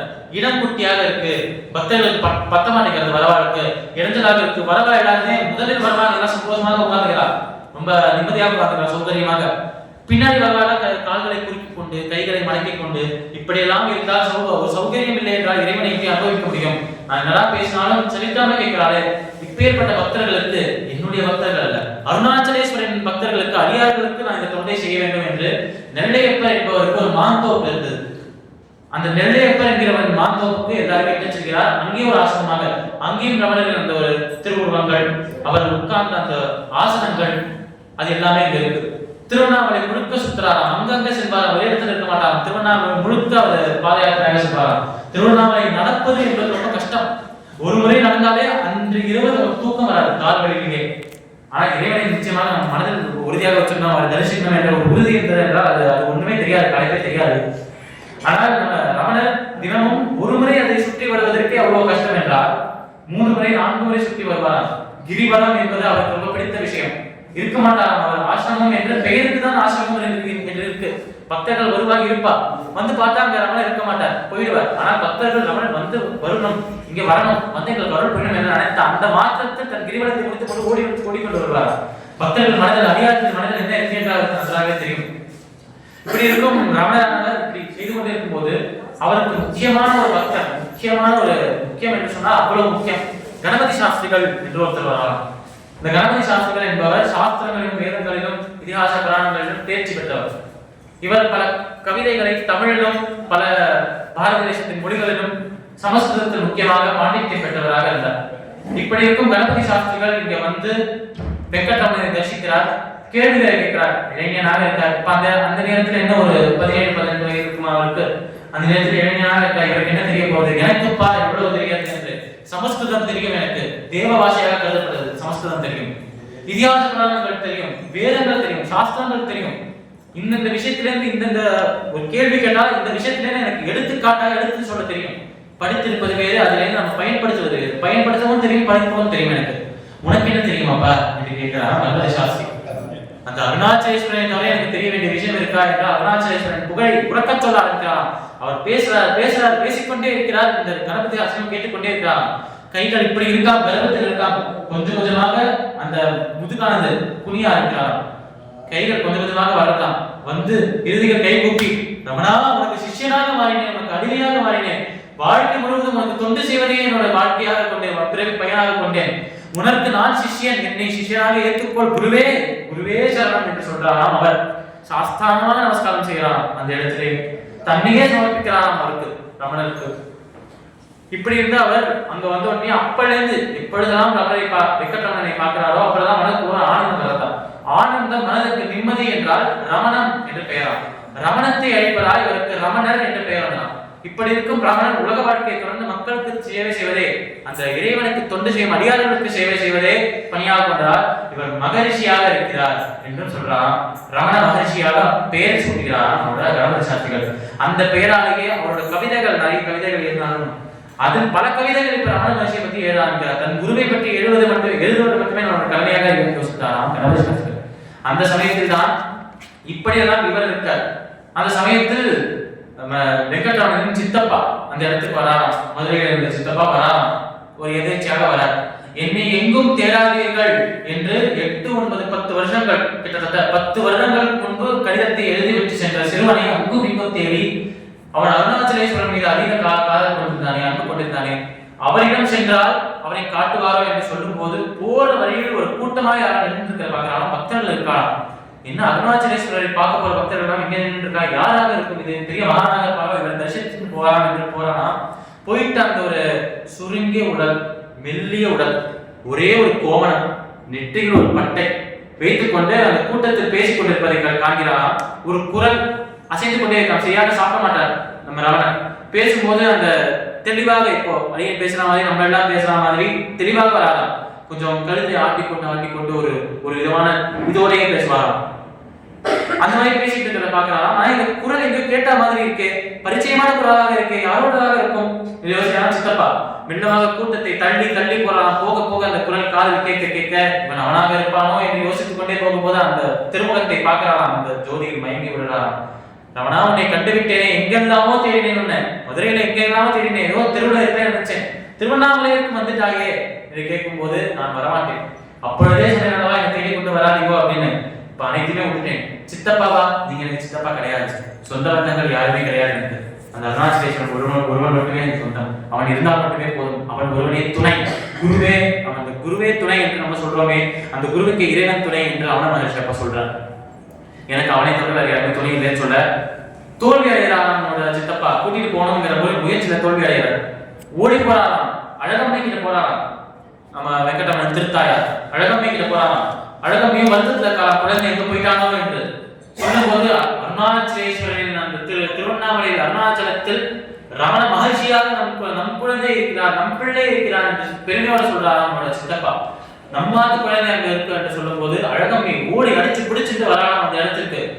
திருத்தாயாரை பார்த்த உடனே நிற்கிறாராம் அவர். அவனோட ரமணர் கிரிவலத்தில் சென்று கொண்டிருக்கும் போது வரா தாயார் வந்து பார்த்துட்டு, அண்ணா இப்படியேதான் இருக்க, எங்கா விட்டுட்டு போனேன், உன்னோட அம்மாவையும் அண்ணாவையும் சித்தப்பாவை விட்டு போது உனக்கு எப்படிதான் மனது வந்தது என்று கேட்கலாம். அழகம்மை கண்ணீர் தழலாம்.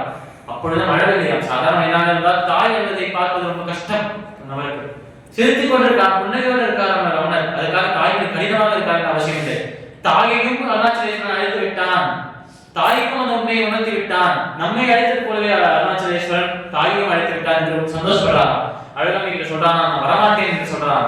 அப்ப நானும் இங்கே இருக்கேன் என்று சொல்றான் அழகம்மை. என் பிள்ளையை விட்டு பிரிந்திருக்கிறது எனக்கு ரொம்ப கஷ்டமாக இருக்கும். என் பிள்ளையையும் அருணாச்சலேஸ்வரனையும் ஒன்றாகவே காண்கிறேன். நீ ரமண மகர்ஷியாக உலகத்துக்கு இருக்கலாம், என் செல்ல பிள்ளையான வெங்கட்ரமணனாக எப்பொழுதும் இருப்பாய் என்று சொல்றான் அழகம்மை. உலகத்துக்கான ரமண மகர்ஷி, எனக்கு வெங்கட்ரமணன் தான், குழந்தை தான், செல்ல பிள்ளை தான் என்று சொல்றான் அழகம்மை. தாயின் பாசம், தாயின் அந்த மமதா அப்படி இருக்கு. ஆனால் அந்த நேரத்தில் விருப்பாட்சி குகை என்ற ஒரு குகையில இருந்தாராம் அவர். விருப்பாட்சி குகையில் தான் நெடுநேரமாக நெடுக்காலம் அங்க இருந்திருக்கார். 14 வருடங்கள் அங்கதான் இருந்திருக்கார் ரமண மகர்ஷி. அவரின் அந்த ஒரு மகாசமாதி அடைகிற சமயம் வரைக்கும். மகாசமாதி அடைகிறதுனா ரமணாசிரமம் என்று இப்பொழுது இருக்கும் அந்த ஒரு கிணறு ஒன்று இருக்கும், அது பக்கத்தில் இருக்கும். ரமணாசிரமம் என்கிற இடத்தில் சமாதிக்காக மகாசமாதியை போடுவார். அது வரைக்கும் விருப்பாட்சி குகையில் 14 வருடங்கள் இருக்கார். அந்த இடத்துக்கு அழகம்மை வரார். ஆனால் விருப்பாட்சி குகையில ஒரு சின்ன நியமம், பெண்கள் இரவானா அங்க இருக்கக்கூடாது, பகல்ல மட்டும்தான் இருக்கணும். பெண்கள் இரவானா அந்த குகையில இருக்கக்கூடாது. அதனாலேயே அழகம்மை மனதை கல்லாக்கி கொண்டு ஒவ்வொரு இரவும் அந்த அண்ணாமலையாரை தரிசித்து விட்டு தன் குழந்தையோடு இருந்த குழந்தைக்கு தேவையான அனைத்து சேவைகளையுமே செய்து அங்க இருக்கும் பக்தர்கள் அனைவருக்குமே சமைத்து கொடுத்து இறுதியாக கல் நெஞ்சத்தோடு மனதை கல்லாக்கி கொண்டு கிரிவலத்தை திருப்பி செய்து மலை கீழே வந்து கீழே இருக்கும் ரமணனின் அடியார்களின் ஆற்று தப்புவாளாம். ரமணனின் அம்மாவுக்கு ரமணனின் திருத்தாயாருக்கு சேவை செய்வதே ரமணருக்கு சேவை செய்வதற்கு மேல், ரமணருக்கு சேவை செய்வது அண்ணாமலையாருக்கு சேவை செய்வதற்கு மேல். அப்ப ரமணனின் திருத்தாயார் வணங்கினால், அந்த ரமணனின் திருத்தாயாரை பாதங்களை தொட்டு வச்சிருந்தாலே அவருக்கு மோட்சம் கன்ஃபார்ம், யாராலும் தடுக்கவே முடியாது என்று அதையே ஒரு தொண்டாக செய்வதற்கு பல பக்தர்கள் இருந்தாலும் திருவண்ணாமலையின் அடிவாரத்தில் கிரிவலம் செய்வது. அந்த மாதிரி இருக்கும் போது அழகம்மை தினமும் அப்படி போயிட்டே இருக்கும் போது நம்ம ரமண மகர்ஷியை பார்த்து சொல்றாராம், உன்னை விட்டு தினம் போயிட்டு வரது கஷ்டமாக இருக்கு, வயதாகிட்டே வரதுப்பா, உன் கூடயே இருக்கணும் என்று ஆசைப்பட்டேன் சொல்ல, விருப்பாட்சி குகையில் தானே அந்த நியமம் இருக்கம்மா, நம்ம விருப்பாட்சி குகையிலிருந்து போயிடலாம் என்று தன் தாயாருக்காக திருத்தாயாருக்கு வரணும் என்பதற்காகவும் பல பெண் பக்தர்கள் வந்து அவரோட அந்த கருணை அருணாச்சலேஸ்வரன் கருணையை பெற வேண்டும் என்பதற்காகவும் கண்டாசிரமம் என்ற இன்னொரு ஆசிரமத்தில் செல்கிறார். கண்டாசிரமத்தில் சில மாதங்கள் தங்கிவிட்டு அந்த சமயத்தில் திருத்தாயாருக்கு உடம்பு சரியில்லை, உடல்நலம் சரியில்லை. ரமணர் திருத்தாயாருக்கு உடல்நலம் பொருந்திக் கொண்டே வர்றது, ரொம்ப நோய் நொடியால் பாதிக்கப்படுறார். வாடி போயிட்டு அந்த சமயத்தில் தான் அந்த நாளும் வர்றது. அப்பா எப்படி அந்த ஒரு அனுபவத்தை பெற்றாரோ, அந்த ஒரு இறைவனின் திருவடி அடைந்தாலும் அருணாச்சலேஸ்வரன் திருவடியை தன் தாயார் அடைந்திருக்கார் என்று புரிஞ்சிருக்கலாம் ரமணருக்கு. உடனே நம்ம ரமணர் அதே மலையில் திருவண்ணாமலையில் இருக்கும் ஒரு இடத்தை தேர்ந்தெடுத்து, இந்த இடத்தில் தான் என் தாயாரின் அந்த ஒரு உடல் அங்கதான் இருக்க வேண்டும் என்று சொல்றாராம் நம்ம ரமணர். ஜீவசமாதியாக அந்த இடத்தில் நானும் ஆக போகிறேன் என்று முன்னே சொல்லிவிட்டார் அவர். தாயாரின் உடல் அங்க இருக்க வேண்டும் என்று சொல்லிட்டு அது பக்கத்தில் ஒரு கிணறு இருக்காம். இன்றளவும் அந்த கிணறு இருக்கு. அந்த கிணற்றுக்கு பக்கத்தில் தாயாரின் அந்த உடல் அங்க இருக்கு, அருள் பாதிச்சு இருக்கு பக்தர்களுக்கு. தாயார் போன நாட்கள்ல பல பேர் வந்துருக்கா. அந்த சமயத்தில் தான் கதையின் தொடர்ச்சியை திருப்பி போறோம். பால் பிரிண்டன் அவர் வர வந்துட்டு கை கூப்பி வணங்குறார். ரமண மகர்ஷியே, உங்களை காண வேண்டும், உங்களிடம் இருந்து பல பதில்களை வாங்க வேண்டும் என்று காஞ்சிபுரத்துல இருந்து இவ்வளவு தூரம் வந்திருக்கேன். காஞ்சிபுரம் காமோதி பீடத்தின் 68வது பீடாதியான சங்கராச்சாரியார் மகாபிரிவா அவ என்ன அனுப்பிச்சு விட்டுருக்கா உங்ககிட்ட கேள்விகளை கேட்கறதுக்கு, கேட்கலாம் என்று உட்கார்ற. எதுவுமே பேசலையா ரமணர், உட்கார்ந்துட்டே இருக்க, எதுவுமே பேசல. ஏன் எடுத்து கூட பார்க்கல. அந்த ஒரு ஆசிரமத்தில் அவர் இருக்க ரமணர் இங்கும் ரொம்ப பார்க்கிறார். கண்ணாடிக்கு வெளியில, ஜன்னலுக்கு வெளியில இருக்கிற இயற்கையை பார்க்கிறார். ஆசிரமத்துக்குள்ள பார்க்கிறார். பால் பிரிண்டனை தவிர மீது எல்லாத்தையுமே பார்க்கிறார் ரமணர். அவரின் கட்டாட்சி கிடைக்கவே இல்லையா பால் பிரிண்டனுக்கு. ஆனால் அவருக்கு மனதுக்குள்ள ஒரு விதமான அனுபவம். மனதுக்குள்ள இருக்கிற கேள்விகள் அனைத்துமே இருந்து போற மாதிரி ஒரு அனுபவமா, சந்தேகங்கள் எல்லாமே. அவர் மனதுக்குள்ள நீண்ட நாட்களாக தொல்லை செய்து கொண்டிருந்த கேள்விகள் அனைத்துக்குமே விடை கிடைத்துக் கொண்டிருப்பதை கண்டார் பால் பிரிண்டன். வாயை திறக்காமல் மௌனமாக இருந்தே ஒரு குருவாக, மௌன குருவாக இங்கே இருக்கிறார். தட்சிணாமூர்த்தி எப்படி இருக்க, சிவபெருமானின் அவதாரமாக இருந்தவர் தட்சிணாமூர்த்தி. தட்சிணாமூர்த்தி சுரூபமாக ரமண மகர்ஷி இருக்கிறார் என்று சொல்வதற்கு இதை விட சிறந்த வேட்பாடு எல்லாம் இருக்க முடியுமா? தட்சிணாமூர்த்தியின் சுரூபமாகவே பார்த்து காட்டினார். அவரும் தன்னுடைய அந்த சயின்ஸ் ஆஃப் இந்தியா அவரோட புத்தகத்தில் மகாபிரிவாளை பத்தி சொல்லியும், மகாபிரிவாள அவர் நேர்ந்த அனுபவத்தை பற்றியும், ரமண மகர்ஷிக்கு சென்று அவர் எதுவுமே பேசாமல், கேள்விகளை கேட்காமல் தன் மனதிற்குள்ள கேள்விகளுக்கான விடை கிடைப்பதையும் கண்டார் என்பதை அழகாக குறிப்பிடுகிறார். இன்னும் பல பக்தர்கள் வரா, பல பேர். எச்சம்மாள் என்று ஒரு பெண் வருகிறார். நிரந்தரமாக நம்மளோட ரமண மகர்ஷி மகாசமாதி அடைகிற சமயம் வரைக்கும் அந்த நிர்வாகத்திற்கு, ஆசிரமத்தின் நிர்வாகத்திற்கு அழகமையோடு சேர்ந்து உதவி செஞ்சவா எச்சம்மாள். என்ன செய்வதாக இருந்தாலும், பாத்திரங்களை துலக்குவதாக இருக்கட்டும், சாப்பாடு சமைப்பதாக இருக்கட்டும், பிரசாதம் அளிப்பதாக இருக்கட்டும், அந்த ஆசிரமத்தை கூட்டி பெருக்குவதாக இருக்கட்டும், சுத்தம் செய்வதாக இருக்கட்டும், எது செய்தாலும் எச்சம்மாள் கூடவே இருப்பாளாம். அவ்வளவு பெரிய ஒரு பக்தை அவள். அப்படி பல பக்தர்கள் வரா. அனைத்து பக்தர்களுமே வந்து ரமணரை வழிபடுகிறார். அருணாச்சலேஸ்வரன் அந்த அருளை பெறுகிறார். கொஞ்ச நாட்கள் போக போக ஆச்சாரியன் உடல்நலம் குன்றிக் கொண்டே வராது. பல நோய்கள் வரலாம் ஆச்சாரியனுக்கு. உடல்நலம் குன்றிக் கொண்டே வந்து அப்பப்போ இருமுறார், அப்பப்போ வாந்தி வருது அவருக்கு. வாந்தி வரும்போது சிவப்பு நிறத்தில் வரலாம், ரத்த வாந்தியாக இருக்குமோ என்று பயந்து போகலாம் எல்லாருமே. அவை இருக்கும்போது சார்கோமா என்ற ஒரு நோய் வருது. சார்கோமா என்பது புற்றுநோயின் ஒரு வகை. அது கைகள், கால்கள் போன்ற தசைகள்ல வர ஒரு புற்றுநோய். சார்கோமா என்ற ஒரு புற்றுநோய் கையில வரலாம், முற்றிக்கு மேலாக வரலாம் அவருக்கு, ரமண மகர்ஷிக்கு. அதுக்கு எப்படியாவது குணம் செய்யணும் என்று மருத்துவர்களை கூப்பிட்டு அந்த கட்டியாக பாமைக்கிறத வெட்டி போட்டுட்டு அந்த இடத்துல தைக்கிறாராம். தைச்சிட்டு பார்த்தா அதற்கு கீழாக இன்னொரு கட்டி வரலாம். இப்ப ரமணர் சொல்றாராம், வேண்டாம், சிகிச்சை எல்லாம் வேண்டாம், அருணாச்சலேஸ்வரன் அழைக்கிறான் என்று சொல்றாராம். வந்த சமயம் முடிஞ்சதுப்பா, வா என்று என் தந்தை என்னை அழைக்கிறார். என் தந்தையை நான் பார்க்கறதுக்கு நேரம் வந்திருக்கு. நீங்க நான் கஷ்டப்பட வேண்டாம் நினைக்காதீங்க, என் தந்தையை பார்க்க போறேன் என்று எனக்கு உற்சாகமாக இருக்கு என்று சொன்னாராம். அவ்வளவு வலியிலும் அவ்வளவு துன்பத்திலும் சொன்னாராம். அவன் சார்கோமா என்ற புற்றுநோய் வளர்ந்து கை காலை அசைக்க முடியல. அதான் நம்ம ரமண மகர்ஷி அந்த ஒரு இறுதி நாட்கள், கடைசி மாதங்களில் இருக்கும் அந்த கேமரா வீடியோ எடுத்திருப்பார். வேக்கன் வீட்டில் பார்த்தீங்கன்னா தலையை ஆட்டிக்கொண்டே இருப்பார். பேசும்போது கூட இப்படி ஆட்டிகிட்டே தான் பேசுவார். ஏனென்றால் தலையை கூட அவர் சரியாக நிறுத்த வைக்க முடியாத அளவுக்கு இம்யூனிட்டி இல்லை அவருக்கு. உடலுக்குள்ள அந்த ஒரு ஊட்டச்சத்து இல்லை, சுத்தமாக இல்லை. சாப்பிட்டால் சரியாகுமா என்று கேட்டால் கிடையாது. இது சரி பண்றதுக்கு வழியே தெரியாத மருத்துவர்களுக்கு, அவ்வளவு படித்த மருத்துவர்கள், மருத்துவம் படித்த மருத்துவர்களுக்கு இந்த மருத்துவம் செய்ய முடியாது, புதிராகவே இருக்கான். என்றால் இதுவும் சிவனின் ஒரு திருவிளையாடல், பெருமானின் ஒரு லீலை. இப்படி இருக்கும்போது இந்த புற்றுநோய் ரொம்ப பாதிக்கப்படுறாராம். ஒரு நாள் ஏப்ரல் 14, 1950 1950 ஏப்ரல் 14 அன்னைக்கு ரமண மகர்ஷியால் ரொம்ப வழி தாங்க முடியல. கண்களை கூட திறக்க முடியவில்லையா. குருவின் கிருபா, அந்த கட்டாட்சத்தை பெற முடியவில்லை என்ற மனதை வருதி கொண்டே இருக்கான் பக்தர்களுக்கு. அவன் ஒரு பார்வை போதுமே எங்களுக்கு இந்த ஜென்ம முக்தியை பெறுவதற்கு என்று யோசிக்கும் பக்தர்கள் அனைவருமே, மனதில் சிந்தனை வைத்திருக்கும் பக்தர்கள் அனைவருமே வருத்தப்படலாம். பேர்பட்ட ஆச்சாரியனுக்கு உலகத்திற்கு அத்வைத நெறியை, அந்த ஒரு இறைவன் நாமும் ஒன்றே என்ற தத்துவத்தை உணர்த்திய ஆச்சாரியன், அருணாச்சலேஸ்வரன் தன் தந்தையாக கொண்ட ஆச்சாரியன், அனைவருக்கும் உண்மையை உணர்த்த வந்த ஆச்சாரியனுக்கு இப்படி ஒரு நிலைமை வருது. அருணாச்சலேஸ்வரா, உனக்கு கண்கள் இல்லையா, இதை காண முடியவில்லையா என்று கதறி அழுகிறாரா எல்லாருமே. உனக்கு என்ன வேண்டும் என்று கேட்க, சொத்தை முழுக்க தந்துறேன், உனக்கு என் வாழ்க்கையை தந்துறேன், சன்னியாசம் வாங்கலாம் வாங்குறேன். அருணாச்சலேஸ்வரனிடம் பக்தர்கள் சொல்றா, உனக்கு சன்னியாசம் வாங்கலாம் வாங்குறேன், உன் தொண்டிலேயே இருக்குமா செய்கிறேன், உன் புகழை பேசுமா பேசுகிறேன், என்னோட அனைத்துமே தியாகம் செய்கிறேன், உயிர் உடனுமா விடுறேன், என் உயிரை விட்டால்தான் ஆச்சாரியன் உயிரோட இருப்பாங்க, என் உயிரை விட தயாராக இருக்கிறேன் என்ற பக்தர்கள் சொன்னா அந்த ஒரு குரு பக்தி அதுவே தெரியாது. நேரான குரு பக்தி. விவேகானந்தர் எப்படி ராமகிருஷ்ண பரமஹம்சருக்காக சன்னியாசம் கொண்டாரோ அது போலவே இவ்வாறு சொல்றார், உயிரை கூட தயாராக இருக்கும் என்று. அந்த நாள் ஏப்ரல் 14, 1950 இரவு ஒரு 8:45 மணி இருக்கும். அப்ப வரைக்கும் கூட எனக்கு உடல் வலிக்கிறதப்பா, பக்தர்களை பார்க்க மாட்டேன், அவள் வர வேண்டாம் என்று சொல்லவில்லை. அவர் மகா சமாதி அடைகிற அந்த சமயம் வரைக்கும், அந்த க்ஷணம் வரைக்கும் பக்தர்களுக்கு காட்சி அளித்தார், தரிசனம் அளித்தார் ரமண மகர்ஷி. அவ பார்த்துட்டு போட்டும், என் உருவில் அருணாச்சலேஸ்வரனை காண்கிறார், அந்த வழியிலாவது அருணாச்சலேஸ்வரனை கண்டு அவனோட கருணையை பெறட்டும் என்று சொல்றாராம் அவர். இப்படி பார்க்க வரவா எல்லாருமே பார்க்கிறாராம். அப்பொழுதுதான் அந்த புற்றுநோய்க்கான காரணமும் கொஞ்சம் புரிய வரலாம். பக்தர்கள் பார்க்க வரா, பக்தர்கள் பார்த்துட்டு போகும்போது புண்ணியத்தை சேர்த்துட்டு போறா, ஆனா வரும்போது பாவத்தெல்லாம் வந்திருப்பாங்க. பாவம் எங்க போயிருக்கும்? அந்த பாவத்தை கருணைமயமாக இருக்கும் ரமண மகர்ஷி அவர் மேல் சுமந்து கொண்டார். அதுதான் புற்றுநோயாக வந்தது. அவர் உடலை தியாகம் செய்வது அவருக்கு ஒரு பெரிய விஷயம் இல்லை. மிருத்யு பிறந்தவர்தான் இறப்பார். அவருக்கு சொந்தம் என்று எதுவுமே இல்லை. சொந்த பந்தங்கள் கிடையாது, சொத்து சுகம் கிடையாது. அருணாச்சலேஸ்வரன் ஒரு மட்டுமே. நான் பிறந்தாலும் இறந்தாலும் உயிரோடு இருந்தாலும் எப்பொழுதுமே அந்த அருணாச்சலேஸ்வரன் தான் என்ன மாற்றத்தை தரப்போறது என்று இருந்தார். ஆனால் அந்த பக்தர்களின் கருணை, பக்தர்கள் மீது அவர் கொண்ட கருணை, பாவத்தை சுமந்து கொண்டார். அந்த பாவத்தை தன் மீது கொண்டு கொண்டு அந்த புற்றுநோயை வரவைத்துக் கொண்டார், அவரை வரவைத்துக் கொண்டார். அப்படியே ஏப்ரல் 14, 1958 இரவு வேலை. அந்த சமயத்தில் கண்களை திறக்க முடியாமல் தலைகளை அசைத்துக் கொண்டு வரக்கூடிய ஏதோ நினைச்சு முணுமுணுத்துக் கொண்டே இருக்கிறார். அவர் என்ன சொல்றாரு யாருக்குமே புரியல. அக்கப்பக்கத்துல வர காதுகளை வச்சு கேட்கிறா, எதுவுமே புரியல. வாழ்க்கை வச்சுட்டே கை காலை ஆட்டி கொண்டிருக்கிற ஏதோ ஒரு அதிர்வுக்கு திடீர்னு ஒரு சமயத்தில் நின்று விட்டது. உட்கார்ந்த ரமண மகர்ஷி உட்கார்ந்து விட்டார். எல்லாம் பார்த்துட்டு இருக்கா, என்ன மாற்றம்? குரு இப்போ வரைக்கும் தலையாட்டி கொண்டு அசைவந்ததை அசைவை பார்க்கிறார். இருக்கும்போது ஒரு புன்னகை, ஒரு குழந்தை தான் ஆசைப்பட்ட கிடைத்தால் ஒரு குழந்தை எப்படி புன்னகைக்கும் அந்த மாதிரி ஒரு ஒரு கள்ளக்கபடம் இல்லாத ஒரு புன்னகை வரலாம்.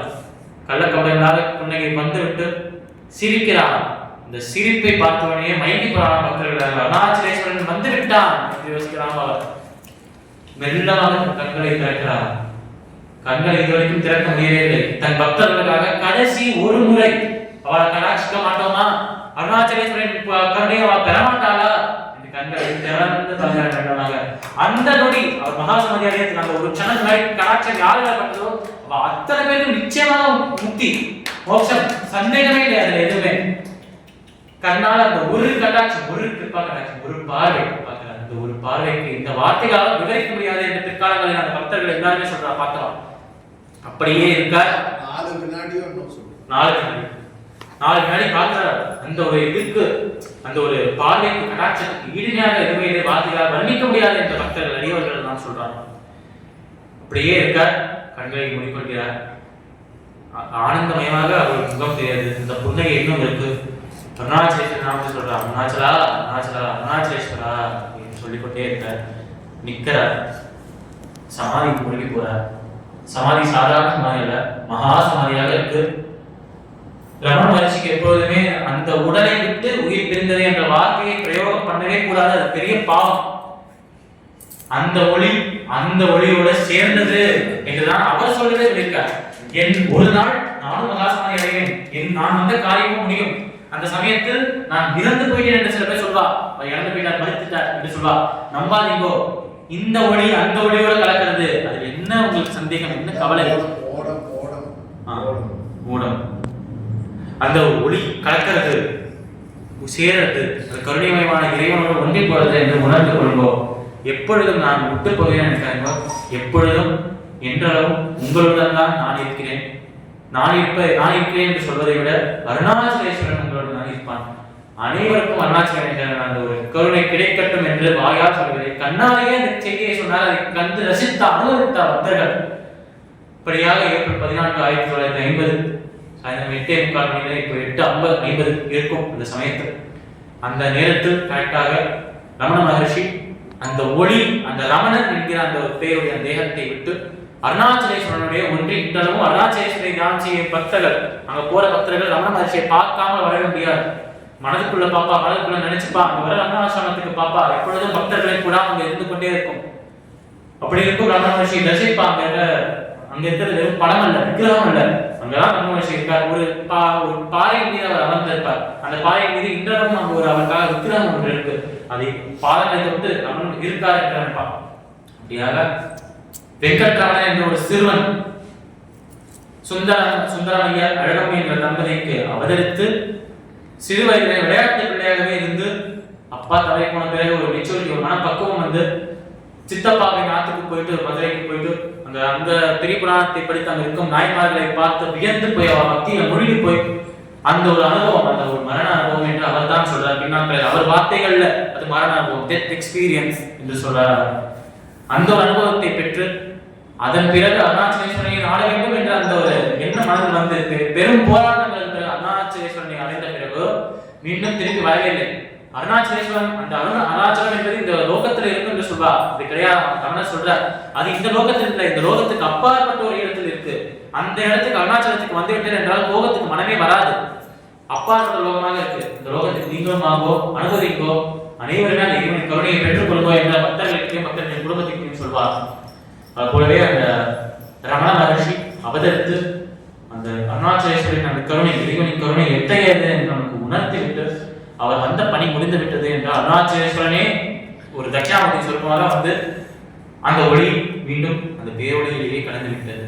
எந்த ஒளி, எந்த ஜோதிலிங்கம் திருவண்ணாமலை தோன்றியதோ அந்த ஜோதிலிங்கத்திலேயே இந்த ஒளியும் சேர்ந்து விட்டது என்று சொல்றாங்க.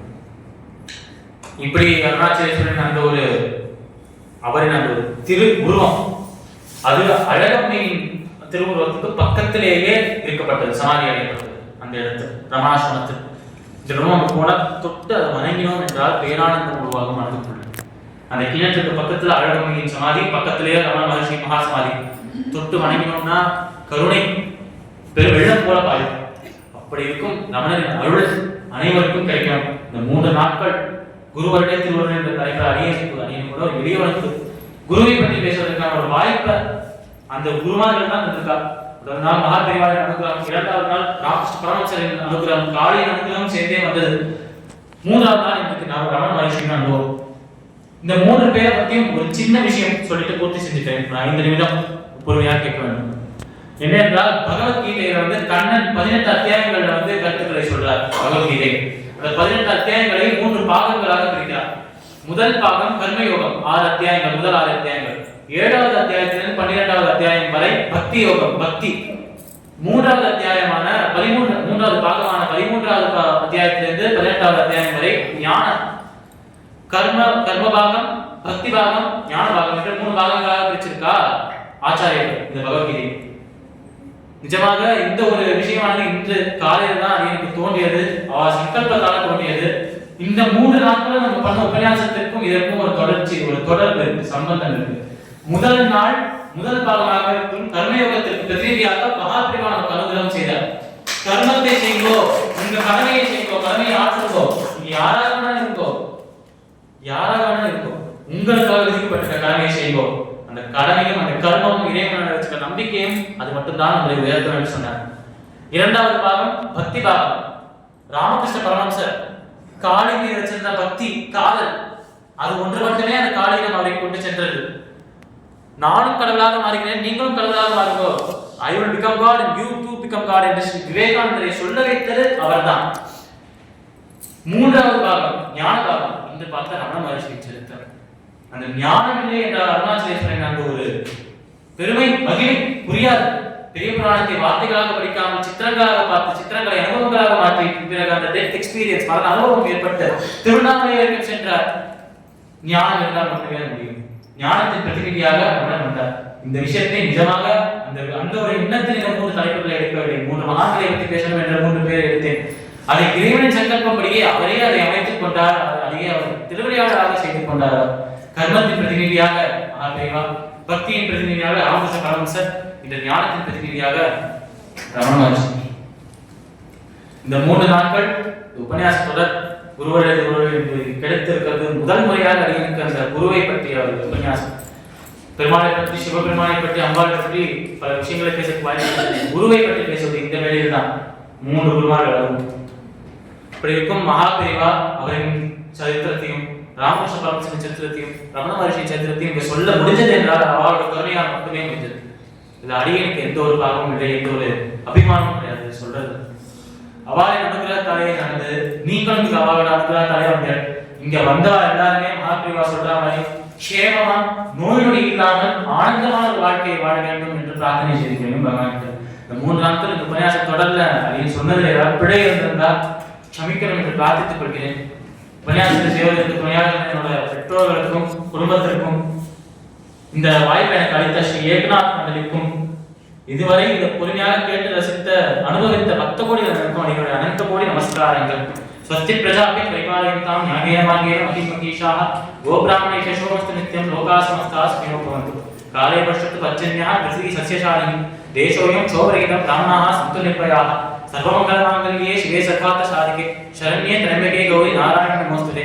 असतो मा सत्कमय तमसो मा ज्योतिर्गमय मृत्योर्मा अमृतं गमय. ओम शांति शांति शांति. नंदी नमस्कार.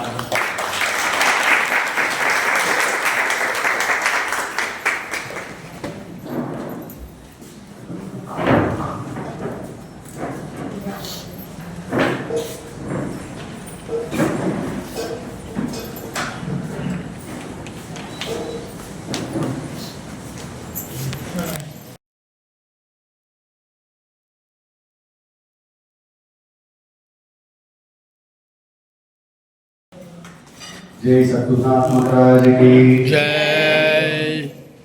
இந்த 3 நாள் எப்படி போனதுன்னு தெரியல. அருமையாக சொன்னான் குழந்தை. அவனை இன்னும் என்கரேஜ் பண்ணி இன்னும் எங்கெல்லாம் கலா கலெக்ஷன் நடக்குது அவனுக்கு ஒரு சான்ஸ் பண்ணி கொடுத்து அவன் இன்னும் நல்லா என்கரேஜ் பண்ணணுன்ட்டு எல்லாரையும் தாழ்மையாக கேட்டுருக்கேன். அநேகமாக மயிலாப்பூரில் மார்கழி உற்சவத்தில் நிறைய சான்ஸ் கிடைக்கிறதா இருக்குது. இந்த வருஷமும் நிறைய சான்ஸ் கிடைக்கும்னு நினைக்கிறேன். அது நான் கொஞ்சம் ஸ்டெப் எடுத்து வாங்கி தரத்துக்கு ட்ரை பண்ணுறேன். நாளைக்கு பிரம்மஸ்ரீ கணேஸ்வரமாவோட உபன்யாசம் 20, 21, 22. ஸோ அதெல்லாம் இந்த கூட்டம்லாம் பத்தது அவர்களோட ஞானத்தையும் மகாபரிவாரக்கே வந்து மாலைய பண்டிகையில் ஒரு நல்ல ஆத்மா வருது.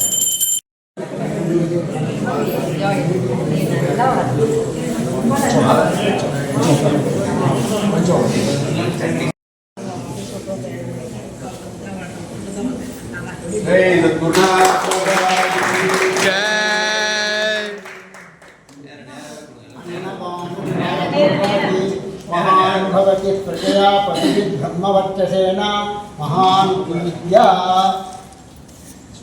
ஏக்நாத் மண்டலியினால ஒரு சின்ன வெகுமானம்.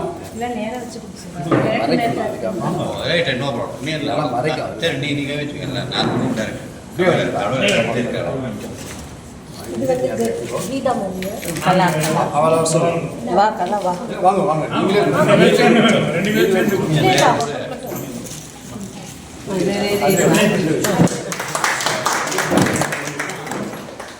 மவி அப்படியே பிளேட்டோடு